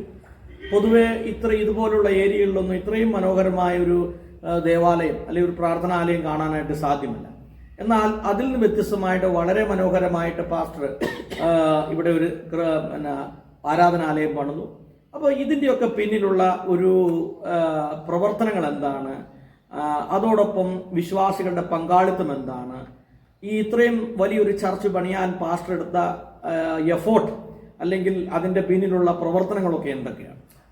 ഈ പാറയുടെ മേൽ ഞാൻ എന്റെ സഭയെ പണിയും, പാതാള ഗോപുരങ്ങൾ അതിനെ ജയിക്കത്തില്ല. ഇത് മുഴുവൻ പാറയായിരുന്നു അല്ലെ? അതെ, ഇതെല്ലാം പാറയായിരുന്നു. അല്ല, നിങ്ങൾ ആർക്കെങ്കിലും വാഗമണിൽ നിങ്ങൾ വരുന്നുണ്ടെങ്കിൽ ഇവിടെ ബിലിവേഴ്സ് ബൈബിൾ ബിലിവേഴ്സ് അസംബ്ലി എന്ന് പറഞ്ഞൊരു ചർച്ചുണ്ട്. ഇത് ഒരു അത്ഭുതമാണ് ഈ ചർച്ച്. കാരണം ഇത് മുഴുവൻ പാറയുടെ പുറത്താണ് ഇരിക്കുന്നത്. ഞാൻ അത്ഭുതപ്പെട്ടു. ഇവിടെ കയറി വരണമെങ്കിൽ തന്നെ ഒരു വലിയ പാടാണ്. പക്ഷേ 100 അടി നീളവും 40 അടി വീതിയുമുള്ള ഒരു ചർച്ച് അത് 2 നിലയായിട്ട് പണിതിരിക്കുക. അതിനെ കുറിച്ചൊന്ന് പറഞ്ഞ ഭാഷ. പെടട്ടെ. ഇവിടെ പണിയപ്പെട്ടിരിക്കുന്ന ഈ ചർച്ച് 4ാമത്തെ ചർച്ചാണ്. ആരംഭിച്ചത് പുൽക്കുടിലിൽ അല്ലെങ്കിൽ പുല്ലുമേഞ്ഞ ഒരു പിറയിലായിരുന്നു. വർഷങ്ങളോളം അതിൽ ആരാധിച്ചു. അതിനുശേഷം 1985 ഓസ്പെറ്റോസിട്ട ഒരു കെട്ടിടം പണിയുവാനിടയായി. ആ കെട്ടിടത്തിൽ ഏതാണ്ട് 10 വർഷങ്ങൾ ആരാധിച്ചു. 1995 മെയ് മാസം 8-ാം തീയതി ഉണ്ടായ ഒരു കാറ്റും മഴയിൽ ആ ചർച്ച പൂർണ്ണമായും തകർക്കപ്പെട്ടു. വീണ്ടും അത് ചെറുതായിട്ട് എക്സ്റ്റൻഡ് ചെയ്ത് ഒരു വാർക്ക് കെട്ടിടം പണിതു. ആ കെട്ടിടത്തിൽ 13 വരെ ഞങ്ങൾ ആരാധിച്ചു. ഇടം പോരാതെ വണ്ണം ദൈവം അനുഗ്രഹിക്കുവാൻ തുടങ്ങിയെന്ന് വേണം പറയാൻ. നീ വലത്തും ഇടത്തും പരക്കും എന്ന് പറഞ്ഞ വാക്തത്വം പോലെ അവൻ ചെറിയവൻ 1000 പടരും എന്നാണ് ദൈവത്തിന്റെ വചനം പറയുന്നത്. അങ്ങനെ ചെറിയ കൂട്ടത്തെ ദൈവം അനുഗ്രഹിച്ചു. 2 ആരാധനകൾ ഞങ്ങൾ നടത്തി. എന്നാൽ പുതുവർഷങ്ങൾ ഇതുപോലുള്ള സ്പെഷ്യൽ മീറ്റിംഗ് വരുമ്പോൾ എല്ലാവർക്കും ഇരിക്കുവാനുള്ള അവസരമില്ലാത്ത ഒരു സാഹചര്യമുണ്ടായി. ഞെരുക്കത്തിൻ്റെ അനുഭവത്തിൽ കൂടെ കടന്നുപോയി. ഈ ഞെരുക്കത്തിൻ്റെ അനുഭവത്തിൽ കൂടെ കടന്നു പോകുമ്പോഴും വിശാലത വേണമെന്ന് പ്രാർത്ഥിച്ചാലും ആ വിശാലതയ്ക്കുള്ള മാർഗമില്ല. കാരണം ഞങ്ങളുടെ ചർച്ചിൽ വരുന്നതിൽ ഭൂരിപക്ഷം പേരും അന്ന് എസ്റ്റേറ്റിൽ ജോലി ചെയ്യുന്ന, ദിവസം 300 രൂപ അല്ലെങ്കിൽ 250 രൂപയ്ക്ക് ജോലി ചെയ്യുന്ന വിശ്വാസികളാണ്, സാധുക്കളാണ് അവർ. എന്നാൽ ദൈവത്തെ ആത്മാർത്ഥമായി സ്നേഹിക്കുന്നവരും ആത്മാർത്ഥമായി പ്രാർത്ഥിക്കുന്നവരും ദൈവവനെ കൈത്താങ്ങൽ ചെയ്യുന്നവരുമായിരുന്നു. എൻ്റെ ഹൃദയത്തിൽ വലിയൊരു ആലയം പണിയണമെന്നുള്ള ആഗ്രഹം ദൈവം നൽകി. എന്നാൽ എൻ്റെ ഹൃദയത്തിൽ ദൈവം നൽകിയ ഒരു കാഴ്ചപ്പാട്, ആരോടും ഒരു പൈസ ചോദിക്കരുത്, ഇതിനുവേണ്ടി റെസിപ്റ്റ് ബുക്കുകൾ അടിക്കരുത്, ദൈവസഭയിൽ പ്രാർത്ഥിക്കുക, ദൈവം എപ്പോൾ സിഗ്നൽ തരുന്നോ അതിനുവേണ്ടി കാത്തിരിക്കുക, ദൈവത്തിൻ്റെ സമയമാകുമ്പോൾ ഒരുങ്ങണം. 2012 വർഷം നവംബർ മാസം ഒരു 21 ദിവസത്തെ പ്രാർത്ഥന ഞങ്ങളുടെ ചർച്ചിൽ ക്രമീകരിച്ചു. അതിൻ്റെ മുമ്പിലെല്ലാം എൻ്റെ ഹൃദയത്തിലൊരു ഭാരമുണ്ടായി. വാഗമണിൽ സഭ വളരുന്നില്ല, വാഗമണിൽ മാറ്റമുണ്ടാകുന്നില്ല, അതുകൊണ്ട് ഈ ചർച്ചിനെ ആരെങ്കിലും ഏൽപ്പിച്ചിട്ട് ഞാനിവിടെ നിന്ന് മാറണമെന്ന്. എന്നാൽ ഒരു പ്രത്യേകമായ സാഹചര്യത്തിൽ ദൈവം അതിനെ കൺഫേം ചെയ്തു. വാഗമണിൽ നിന്നും മാറുവാനുള്ളതല്ല, ഇവിടെ തന്നെ ഇരിക്കണം. അത് പ്രവാചകന്മാർ പറഞ്ഞ ദൂതല്ല, അല്ലെങ്കിൽ സഭയിൽ നിന്ന് ആരെങ്കിലും പറഞ്ഞതുകൊണ്ടല്ല. ഒരു ഭൂതം ഇളകിയപ്പോൾ ആ ഭൂതബാധിതരായ വ്യക്തി ആ ഭൂതത്തിൽ കൂടെ സംസാരിച്ചു. ആ സംസാരം, നിന്നെ വാഗമണിൽ നിന്ന് ഞാൻ വിരട്ടും, നിന്റെ സഭ പണിയാൻ അനുവദിക്കത്തില്ല എന്ന് പറഞ്ഞപ്പോൾ അതൊരു വെല്ലുവിളിയായി ഏറ്റെടുത്തു. ആ ഭൂതം ബാധിക്കപ്പെട്ട വ്യക്തിക്ക് ദൈവം സൗഖ്യം നൽകി. അങ്ങനെ ഞങ്ങൾ 21 ദിവസം ഉപവസിച്ച് പ്രാർത്ഥിക്കുമ്പോൾ എൻ്റെ ഹൃദയത്തിൽ ഞാൻ ഒരു അടയാളത്തിന് വേണ്ടി ദൈവസന്നിധിയിൽ പ്രാർത്ഥിച്ചു. കർത്താവേ, ആലയം പണിയണമെങ്കിൽ ഈ 21 ദിവസം ഉപവാസ പ്രാർത്ഥനയിൽ ആലയ പണിയെക്കുറിച്ച് ആരോടും ഞാൻ പറയത്തില്ല. എന്നാൽ എൻ്റെ കയ്യിൽ ദൈവം നൽകിയിരിക്കുന്ന നന്മ അത്രയും എടുത്ത് ദൈവസന്നിധിയിൽ വയ്ക്കുക എന്ന് പറഞ്ഞ് ഞങ്ങളുടെ ചർച്ചിലൊരു സ്വത്രകാഴ്ചപ്പെട്ടിയുണ്ട്. അതിൻ്റെ അകത്ത് ആ കാശെല്ലാം ഇട്ടിട്ട് ഞാൻ പ്രാർത്ഥിക്കുകയാണ് ഒരു അടയാളത്തിന് വേണ്ടി. ഈ 21 ദിവസം ഉപവാസം തീരുന്നതിന് മുൻപ് ആരെങ്കിലും ഒരു വ്യക്തി വന്നിട്ട്, അവൻ പാസ്റ്ററെ, നമ്മുടെ ആലയ വേലയ്ക്കായി ഈ കാശ് തരുന്നത് ഒരു 100 രൂപ തന്നാൽ ഞാൻ വേല തുടങ്ങാം എന്നുള്ള ചിന്തയിൽ. എന്നാൽ 21 ദിവസം ഉപവാസത്തിൽ ഞാൻ വ്യക്തിപരമായി ആലയം പണിക്ക് വേണ്ടി പ്രാർത്ഥിച്ചു. എന്നാൽ ആലയ പണിയെക്കുറിച്ച് സഭയിൽ ഒരു അനൗൺസ്മെന്റും ചെയ്തിട്ടില്ല. എന്നാൽ 20ാമത്തെ ദിവസം രാവിലെ ഒരു സഭയിലെ വിശ്വാസി, ഞങ്ങളുടെ സഭയിൽ തന്നെ ഉള്ള ഒരു ദൈവത്തിന്റെ പൈതൽ, അവൻ തന്റെ സ്ഥലം വിറ്റു. അതിന്റെ ദശാംശവുമായി ഒരു 6:30 മണിക്ക് എൻ്റെ കഥക് തട്ടിയിട്ട് എൻ്റെ കയ്യിൽ 20,000 രൂപ തന്നു. തന്നിട്ട് അദ്ദേഹം ഇപ്രകാരം പറയുവാനുള്ള ഇടയായി, പാസ്റ്ററെ, നമ്മുടെ ആലയത്തിന്റെ പണിക്ക് വേണ്ടി ഈ കാശ് തരുന്നു. ദൈവത്തിന് മഹത്വം. അതൊരു അടയാളമായി കണ്ടു. അവൻ 2012 നവംബർ മാസം 21-ാം തീയതി പ്രാർത്ഥന കഴിഞ്ഞു. എന്നാൽ ആ ന്യൂ ഇയർ സർവീസിൽ അവൻ ഇരിക്കുവാൻ കഴിയാത്ത വണ്ണം ജനം കടന്നു വന്നു. ആ ആരാധനയിൽ പറഞ്ഞു, നമ്മുടെ ആലയം പണിയണം, നിങ്ങൾ എന്ത് ചെയ്യും? ദൈവത്തിന്റെ പ്രവർത്തിക്കുവാനുള്ള സമയമായി എന്ന് പറഞ്ഞപ്പോൾ ആ ആഴ്ചയിൽ തന്നെ ഞങ്ങളുടെ സഭയിലുള്ള 70-ൽ പരം സഹോദരന്മാർ ഒരുമിച്ച് കൂടി അവൻ ആലയ പണിയെക്കുറിച്ച് ഒരു തീരുമാനമെടുക്കുവാനിടയായി. ആരോടൊന്നും ചോദിച്ചില്ല. എന്നാൽ ഓരോരുത്തർ തങ്ങളുടെ ഹൃദയത്തിൽ ദൈവാത്മാവ് പ്രേരിപ്പിച്ചതുപോലെ ഞാൻ ഇത്രയും കാശ് തരാമെന്ന് വളണ്ടിയറായിട്ട് പറയുവാനിടയായി. ഏകദേശം അന്ന് ഒരു ദിവസം കൊണ്ട് എസ്റ്റേറ്റിൽ ജോലി ചെയ്യുന്ന, കൊടുന്നെടുക്കുന്ന സാധുക്കളായ ദൈവമക്കൾ വാഗ്ദാനം ചെയ്തത് 12,50,000 രൂപ. ഒന്നും കണ്ടിട്ടല്ല. എന്നാൽ ഞങ്ങൾ തുടങ്ങുവാനിടയായി. 2013 ഫെബ്രുവരി മാസം 18-ാം തീയതി അടിക്കലിട്ട് ഈ ആലയത്തിന്റെ പണി തുടങ്ങി. ഏതാണ്ട് 10,000 സ്ക്വയർ മീറ്ററുള്ള ഈ ആലയം മനോഹരമായി ഒരു വർഷം കൊണ്ട് പണിത് തീർക്കുവാൻ കർത്താവ് ഇടയാക്കി. ഓരോ ദിവസവും ഏലിയാവിനെ പോറ്റിയതുപോലെ കാക്കകളെ അയച്ച് ദൈവം അത്ഭുതങ്ങളെ ചെയ്തു ഈ ആലയം മനോഹരമായി പണിത് തീർത്ത് തന്നു. എല്ലാ മഹത്വവും കർത്താവിന്. ഇന്ന് ഏതാണ്ട് 100 കുടുംബങ്ങൾ ഇവിടെ ആരാധിച്ചു കൊണ്ടിരിക്കുന്നു. 300-400 പേർ ഓരോ ഞായറാഴ്ചകളിലും കടന്നു വന്ന് ദൈവത്തെ ആരാധിക്കുന്നു, ആത്മാവിലും സത്യത്തിലും ആരാധിക്കുന്നു. മനോഹരമായ ഒരു സൺഡേ സ്കൂളുണ്ട്, മനോഹരമായ ലേഡീസ് സംഘടന ഉണ്ട്, അതുപോലെ സഹോദരന്മാർ ഒരുമിച്ച് കൂടുന്ന പ്രാർത്ഥിക്കുന്ന സമയമുണ്ട്, യൗവനക്കാരുടെ മീറ്റിംഗ് ഉണ്ട്.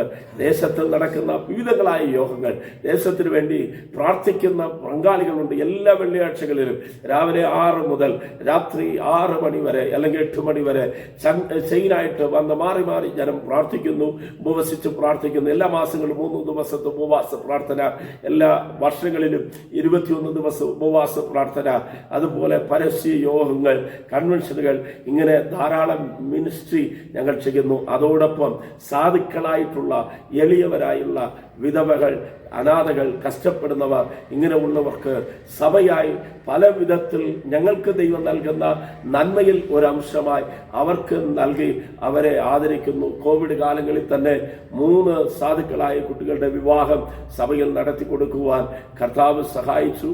അതുപോലെ എല്ലാ വർഷങ്ങളിലും ക്രിസ്മസിന് 100-ൽ പരം പേർക്ക് വസ്ത്രങ്ങളും ആഹാരങ്ങളും കൊടുക്കുവാൻ കർത്താവ് സഹായിച്ചു കൊണ്ടിരിക്കുന്നു. എല്ലാ വർഷങ്ങളിലും ഞങ്ങളുടെ സഭയിൽ ഉള്ളവർക്ക് മാത്രമല്ല, വെളിയിലും പല സ്ഥലങ്ങളിലുള്ള സാധുക്കളായുള്ള പലരെയും സഹായിക്കുവാൻ കെയർ എന്നുള്ള പ്രോഗ്രാം മുഖാന്തരം നടത്തിക്കൊണ്ടിരിക്കുന്നു. എല്ലാ മഹത്വവും ദൈവത്തിന്. ഓക്കെ, പാസ്റ്ററുടെ സഭയുടെ പ്രവർത്തനങ്ങളെ കുറിച്ചെല്ലാം പറഞ്ഞു. ഒരു അത്ഭുതമാണ് ഈ ആരാധനാലയം. ഈ വാഗമണ്ണിൽ ഇതൊരു അത്ഭുതമായി തന്നെ നിലനിൽക്കുന്നു. അപ്പോൾ പാസ്റ്റർ ഇത്രയും BTHും MDയും MTHും ഒക്കെ പഠിച്ചു. അപ്പോൾ പാസ്റ്റർക്ക് ദൈവം തന്നിട്ടുള്ള ഒരു കൃപാവരങ്ങൾ അല്ലെങ്കിൽ ഒരു ടാലന്റ് നമ്മൾ പറയില്ലേ, എന്താണ് എന്ന് പാസ്റ്റർക്കൊന്ന് പറയാമോ? പാസ്റ്റർ ഏതൊക്കെ രീതിയിലാണ് ദൈവം പാസ്റ്റർ ഉപയോഗിക്കുന്നത്? ദൈവത്തിന് മഹത്വം. കൃപാവരങ്ങൾ എന്ന് പറയുമ്പോൾ ഞാൻ നമ്മളെ തന്നെ പ്രശംസിക്കുന്നതായി അത് മാറും. അത് പറയുന്നതിനേക്കാളും മറ്റാരെങ്കിലും പറയുന്നതായിരിക്കും പാസ്റ്ററിന്റെ കൃപാവരങ്ങൾ ഉണ്ടെന്നൊക്കെ പറയുന്നതായിരിക്കും നല്ലത്. എന്നാൽ ഒന്ന് മാത്രം പറയാൻ പറ്റും, ദൈവസന്നിധിയിൽ പ്രാർത്ഥിക്കുന്ന ഒരു വിഷയത്തിനും മറുപടി കിട്ടാതിരുന്നിട്ടില്ല. ദൈവാത്മാവ് നിയോഗിച്ച് പ്രാർത്ഥിക്കുന്ന വിഷയങ്ങൾക്കെല്ലാം ദൈവം മറുപടി നൽകുന്നു. അവൻ പ്രാർത്ഥന കേൾക്കുന്നവനായ ഒരു ദൈവമുണ്ട്. അവൻ പല ചാനലുകളിൽ ദൈവവചനം പ്രസംഗിക്കുന്നു, പല രാജ്യങ്ങളിൽ ദൈവവചനം പ്രസംഗിക്കുവാനുള്ള കൃപ ദൈവം നൽകുന്നു. പല വിധങ്ങളിലും കർത്താവിനെ സേവിക്കുവാൻ ഒരേ ആഗ്രഹമുള്ളൂ, ദൈവവചനത്തെ മുറുകെ പിടിച്ചുകൊണ്ട് ഓട്ടം തികയ്ക്കുക. ദൈവശലോൺ ദൈവം നൽകിയ കൃപകൾക്കായി കർത്താവിനെ സ്തുതിക്കുന്നു. അത് പരസ്യമായി പറയുന്നതിനേക്കാൾ ജനം ഓരോ മീറ്റിങ്ങുകളിലും അനുഭവിക്കുന്നു. ദൈവം പ്രവർത്തിക്കുന്നു. കൂട്ടായ പ്രവർത്തനങ്ങളാണ്, കൂട്ടായ പ്രാർത്ഥനകളാണ്. പലരും സത്യത്തിന്റെ വളർച്ചയ്ക്ക് മുൻപിൽ പ്രാർത്ഥിക്കുന്നവരുണ്ട്, പ്രാർത്ഥിക്കുന്ന പൂർവ്വ പിതാക്കന്മാരുണ്ട്. പ്രാർത്ഥനയാണ് ഏറ്റവും വലുത്. പ്രാർത്ഥിക്കുന്ന ആ പ്രാർത്ഥനയും ദൈവവചനം അടിസ്ഥാനത്തിൽ നാം പോകുമ്പോൾ ഒരു നന്മയ്ക്കും കുറവില്ലാതെ ദൈവം നടത്തിക്കൊണ്ടിരിക്കുന്നു. ഏതൊക്കെ രാജ്യങ്ങളിൽ പോയിട്ടുണ്ട്? വളരെ മനോഹരമായ ചോദ്യം. അല്ല, ഏതൊക്കെ രാജ്യങ്ങളിൽ പോയി കർത്താവിനെ സാക്ഷിക്കാൻ പാസ്റ്റർക്ക് അവസരം ലഭിച്ചിട്ടുണ്ട്? ഞാൻ വാഗമണ്ണിൽ പഠിച്ചുകൊണ്ടിരുന്ന കാലഘട്ടത്തിൽ സായിപ്മാർ വാഗമണ്ണിൽ വന്ന് ചില സംഘടനകളിൽ പ്രസംഗിച്ചത് കേട്ടിട്ടുണ്ട്. ആ ചെറുപ്രായത്തിൽ അവർ കോട്ടും സൂട്ടും എല്ലാം ധരിച്ച് ഇംഗ്ലീഷിൽ പ്രസംഗിക്കുന്നതൊക്കെ കാണുമ്പോൾ ഒരു കൊതിയാണ്. എന്നാൽ ഞങ്ങളുടെ ചർച്ചിലോ ഞങ്ങളുടെ സംഘടനയിലോ വിദേശ രാജ്യവുമായി ബന്ധപ്പെട്ട് ഒരു വ്യക്തി പോലുമില്ല. എന്നെ വിദേശ രാജ്യങ്ങളിൽ പരിചയപ്പെടുത്തുവാൻ ആരുമില്ല. എന്നാൽ ചെറുപ്രായത്തിൽ ഒരു 10-12 വയസ്സുള്ളപ്പോൾ ഞാൻ ഞങ്ങളുടെ വീട്ടിൻ്റെ അടുത്തുള്ള ഒരു സഹോദരൻ കൂടെ അവിടെ ഒരു മരമുണ്ട്, വലിയ മരം. അതിൽ കയറി ഇരുന്നിട്ട് ഞാൻ ഇംഗ്ലീഷിൽ പ്രസംഗിക്കുമ്പോൾ അദ്ദേഹം ട്രാൻസ്ലേഷൻ ചെയ്യും. അത് നിങ്ങൾക്ക് ചിന്തിച്ചാൽ ഇംഗ്ലീഷാന്ന് ചോദിച്ചാൽ ഇംഗ്ലീഷാന്ന് അറിയത്തില്ല. ഏതോ ഒരു ഭാഷയിൽ നമ്മൾ സംസാരിക്കുന്നു, ഇംഗ്ലീഷ് എന്നുള്ള ഒരു സങ്കല്പത്തോട് പറയുന്നു, അദ്ദേഹം ട്രാൻസ്ലേഷൻ ചെയ്യുന്നു. ഇത് മനസ്സിലുണ്ടായിരുന്ന ഒരു കാഴ്ചപ്പാടാണ്. ദൈവം നമ്മുടെ ഹൃദയത്തിൽ തരുന്ന ഒരു എന്താ പറയുന്നത്, ഡിസയർ, ഒരു ആഗ്രഹം, സ്വപ്നമാണ്. അത് സാക്ഷാത്കരിക്കുവാൻ ദൈവത്തിന് കഴിയും. ദൈവം നൽകിയ ദർശനമാണെങ്കിൽ ദൈവം അതിനെ പൂർത്തീകരണത്തിലേക്ക് കൊണ്ടുവരും. 2009 എൻ്റെ ഒരു സ്നേഹിതൻ എന്നെ നിർബന്ധിച്ചു ദുബായിലേക്ക് വരണമെന്ന്. പക്ഷേ എൻ്റെ കയ്യിൽ പാസ്പോർട്ടില്ല. ഞാൻ ചില വർഷങ്ങളായി എടുത്തൊരു തീരുമാനമായിരുന്നു, ഏതെങ്കിലും വിദേശ രാജ്യത്തിൽ ഞാൻ പോകണമെങ്കിൽ ആരെങ്കിലും എനിക്ക് പാസ്പോർട്ട് എടുത്തു തന്നാൽ, ടിക്കറ്റോ അല്ലെങ്കിൽ വിസയോ അല്ല, എനിക്ക് പാസ്പോർട്ട് എടുത്ത് തന്നാൽ ഞാൻ വിദേശ രാജ്യത്തേക്ക് പോകാം. അങ്ങനെ ആരും പാസ്പോർട്ട് എടുത്ത് തരുമെന്ന് എനിക്കറിയത്തില്ല. എൻ്റെ സ്നേഹിതൻ പലവട്ടം ഏതാണ്ട് 2 വർഷങ്ങളായി അദ്ദേഹം പറയുന്നു ദുബായിലേക്ക് പോകണം. ആദ്യം കുവൈത്താണ് പറഞ്ഞത്, പിന്നെ ദുബായിലേക്ക് വരണം, നിന്നെ കൊണ്ടുപോകാം എന്നൊക്കെ പറഞ്ഞു. പക്ഷേ ഞാൻ പാസ്പോർട്ട് എടുത്തില്ലായിരുന്നു. അവസാനം ഒരു ദിവസം അദ്ദേഹത്തിന് ദേഷ്യമുണ്ടായി. അദ്ദേഹം ചോദിച്ചു, പാസ്പോർട്ട് ഉണ്ടോ എന്ന് ചോദിച്ചു. ഞാൻ പറഞ്ഞു, പാസ്പോർട്ട് ഇല്ല, ഒന്നുമില്ല, പാസ്പോർട്ട് എടുക്കണമെന്ന് പറഞ്ഞു. ഓക്കെ എന്ന് പറഞ്ഞു. അടുത്ത ദിവസം അദ്ദേഹം പാസ്പോർട്ട് എടുക്കാൻ വേണ്ടി എനിക്ക് 1500 രൂപ തന്നു. ഈ 1500 രൂപ മേടിച്ചിട്ട് ഞാൻ ഏതാണ്ട് ഒരു കത്ത് പോസ്റ്റ് ചെയ്യുവാൻ വാഗമൺ പോസ്റ്റ് ഓഫീസിൽ ചെല്ലുമ്പോൾ അവിടെ ഒരു നോട്ടീസ് കണ്ടു.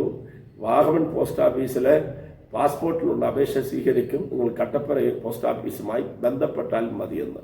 അടുത്ത ദിവസം കട്ടപ്പന പോസ്റ്റ് ഓഫീസിൽ പോയി 1000 രൂപ അടച്ച് അതിൻ്റെ DD കൊടുത്ത് പാസ്പോർട്ടിന് വേണ്ടി അപേക്ഷ വയ്ക്കുവാനിടയായി. 40 ദിവസത്തിൽ എനിക്ക് പാസ്പോർട്ട് ലഭിച്ചു. ദൈവത്തിൻ്റെ ആദ്യത്തിൻ്റെ അടയാളമായിരുന്നു. അങ്ങനെ ദുബായിലേക്ക് 2009 വർഷം 15 ദിവസത്തെ വിസിറ്റിന് വേണ്ടി കർത്താവിടെ കൊണ്ടുപോയി. ഒരു പരിചയമില്ലാത്ത സ്ഥലത്ത് 22 മീറ്റിങ്ങുകളിൽ സംസാരിക്കുവാൻ സ്വർഗത്തിലെ ദൈവം കൃപ നൽകി. അടഞ്ഞ വാതിലുകളെല്ലാം ദൈവം തുറന്നു. ആശ്ചര്യമായിരുന്നു, എനിക്ക് തന്നെ ആശ്ചര്യമാണ്. ഞാൻ നിൽക്കുന്ന സ്ഥലത്ത് ആരെങ്കിലും വന്നിട്ട് എന്നോട് ചോദിക്കും, വിസിറ്റിന് വന്ന പാസ്റ്ററാണോ? അതേന്ന് പറയും. പാസ്റ്ററെ, എൻ്റെ വീട്ടിൽ ഒരു പ്രാർത്ഥന ഉണ്ട്, വരാൻ പറ്റുമോ? ഇന്ന സമയമാണ്. ഓക്കെ. അടുത്ത് ആരെങ്കിലും വന്ന് പറയും, ഇന്ന സമയം എൻ്റെ ചർച്ചിലൊരു പ്രയറുണ്ട്, വരാൻ പറ്റുമോ? എനിക്ക് ഒരു പരിചയമില്ല. പരിചയമില്ലാത്തവർ വന്ന് എന്നെ കൊണ്ടുപോയി. അങ്ങനെ 2009 15 ദിവസം നിന്ന് 22 മീറ്റിങ്ങിൽ സംസാരിച്ചിട്ട് കടന്നു വരുവാൻ കർത്താവ് കൃപ നൽകി. അങ്ങനെ ആദ്യത്തെ യാത്ര പോയപ്പോൾ അതൊരു അത്ഭുതമായിരുന്നു. ഒരുപാട് അനുഭവങ്ങളുണ്ട് ആ യാത്രയിൽ തന്നെ, അത് പറയുവാൻ ഞാൻ ആഗ്രഹിക്കുന്നില്ല, സമയം ഒരുപാട് എടുക്കേണ്ടത് വരും. എന്നാൽ കർത്താവിൻ്റെ പ്രവർത്തിക്കാൻ ഞാൻ കർത്താവിനെ നന്ദിയോടുകൂടെ സ്തോത്രം ചെയ്യുന്നു. അതിനടുത്ത വർഷം മലേഷ്യയിലേക്ക് പോകുവാനിടയായി. അതിനടുത്ത വർഷം സിംഗപ്പൂരിലേക്ക് പോകുവാൻ കർത്താവ് വഴി തുറന്നു. അവിടെ എല്ലാം ക്രമീകരിക്കപ്പെട്ട മീറ്റിങ്ങുകളിൽ പോയി ദൈവവചനം സംസാരിക്കുവാൻ കർത്താവ് കൃപ നൽകി. അതിനുശേഷം 2014 വർഷത്തിൽ രാത്രിയിൽ ഒരു 2 മണിക്ക് ഒരു ഫോൺ കോൾ വന്നു.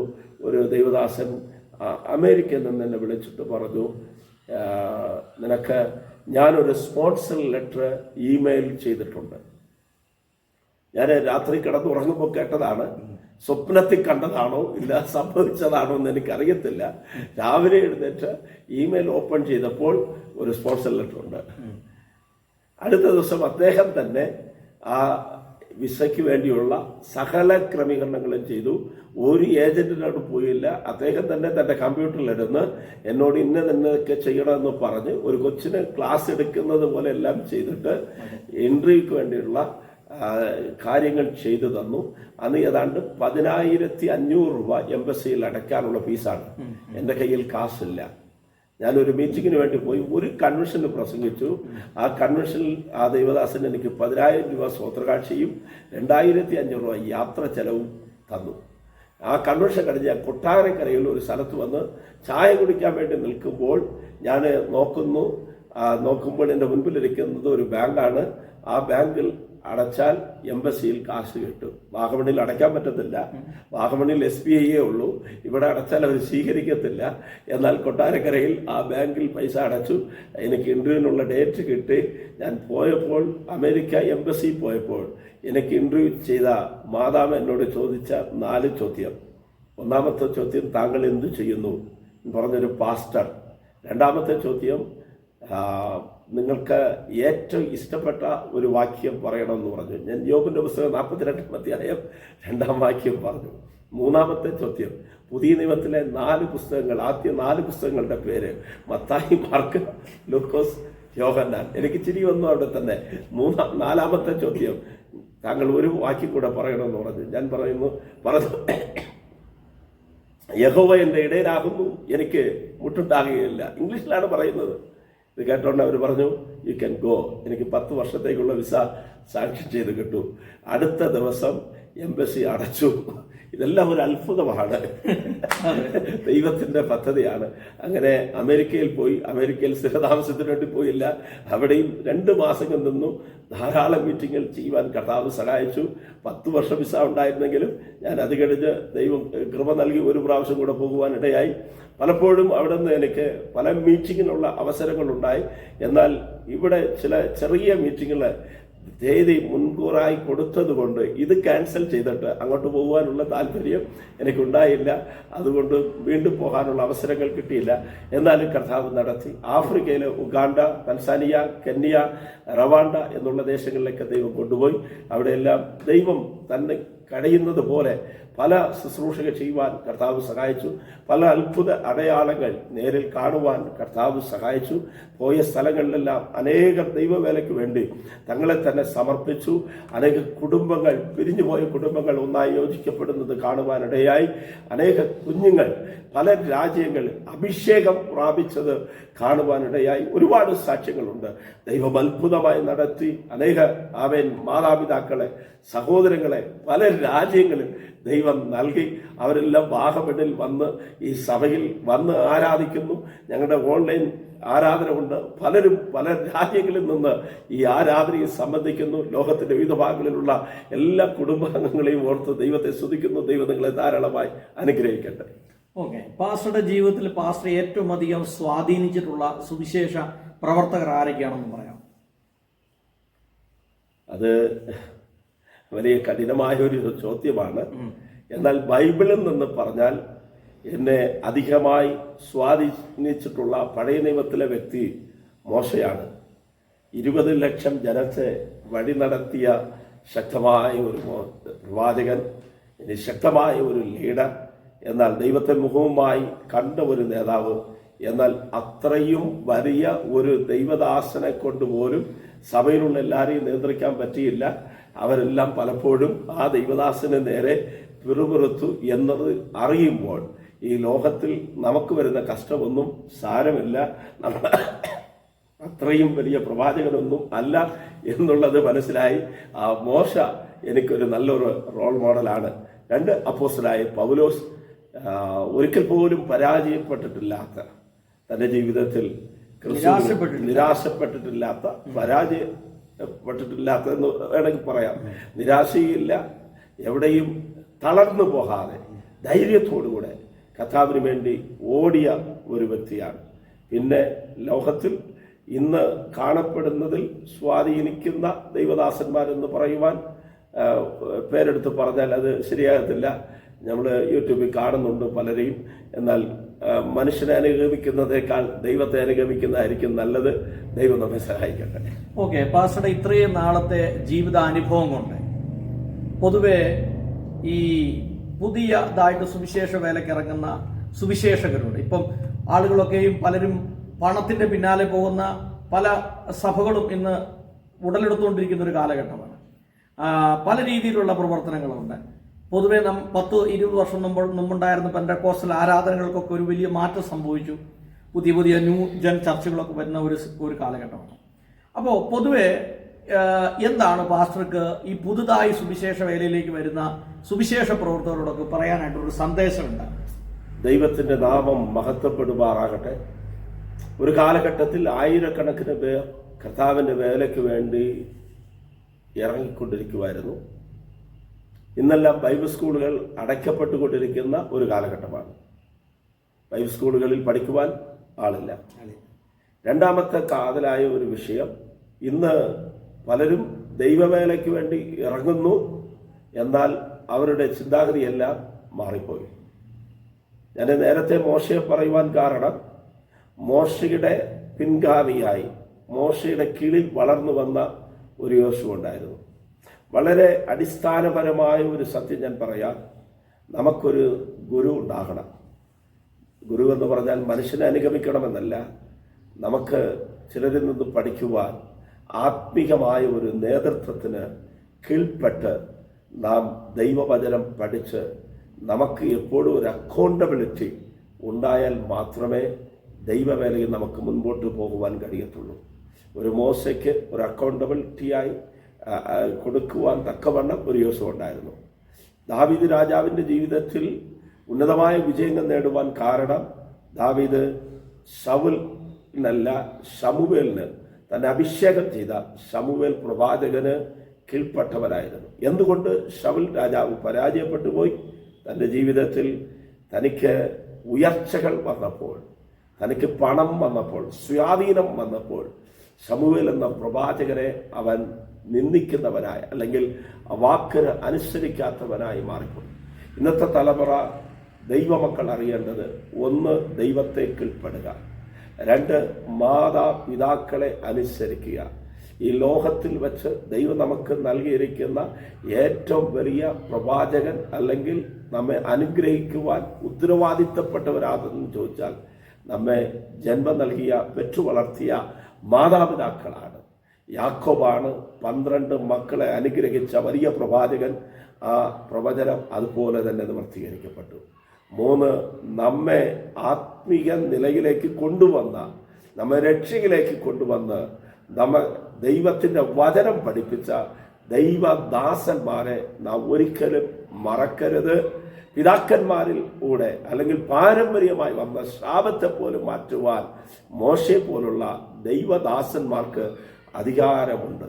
നമ്മെ ദൈവം ഉയർത്തുന്നത് വരെ ദൈവത്തിൻ്റെ ഫലമുള്ള ആ കൈകളിൽ നാം അടങ്ങിയിരുന്നാൽ തക്ക സമയത്ത് ദൈവം നമ്മെ ഉയർത്തും. ഈ ലോകത്തിലെ നന്മയ്ക്ക് വേണ്ടി ഉപദേശം മാറ്റി, വചനത്തെ മാറ്റി എന്തും ചെയ്യാം എന്നുള്ള നിലയിലേക്ക് നാം പോകാതെ വചനം നമുക്കൊരു സ്കെയിലായി, അടയാളമായി ദൈവം നൽകിയ അടിസ്ഥാന സത്യത്തിൽ നിന്നുകൊണ്ട് നാം പോയാൽ ഒരു ദിവസം വരുമ്പോൾ ദൈവസനയിൽ നമുക്ക് നിൽക്കുവാൻ കഴിയും. അതിനെയാണ് അപ്പോസ്തലനായ പൗലോസ് തൻ്റെ ഉത്തമ പുത്രനായ തീമോഥെയോസിന് നൽകിയ ആലോചനകൾ.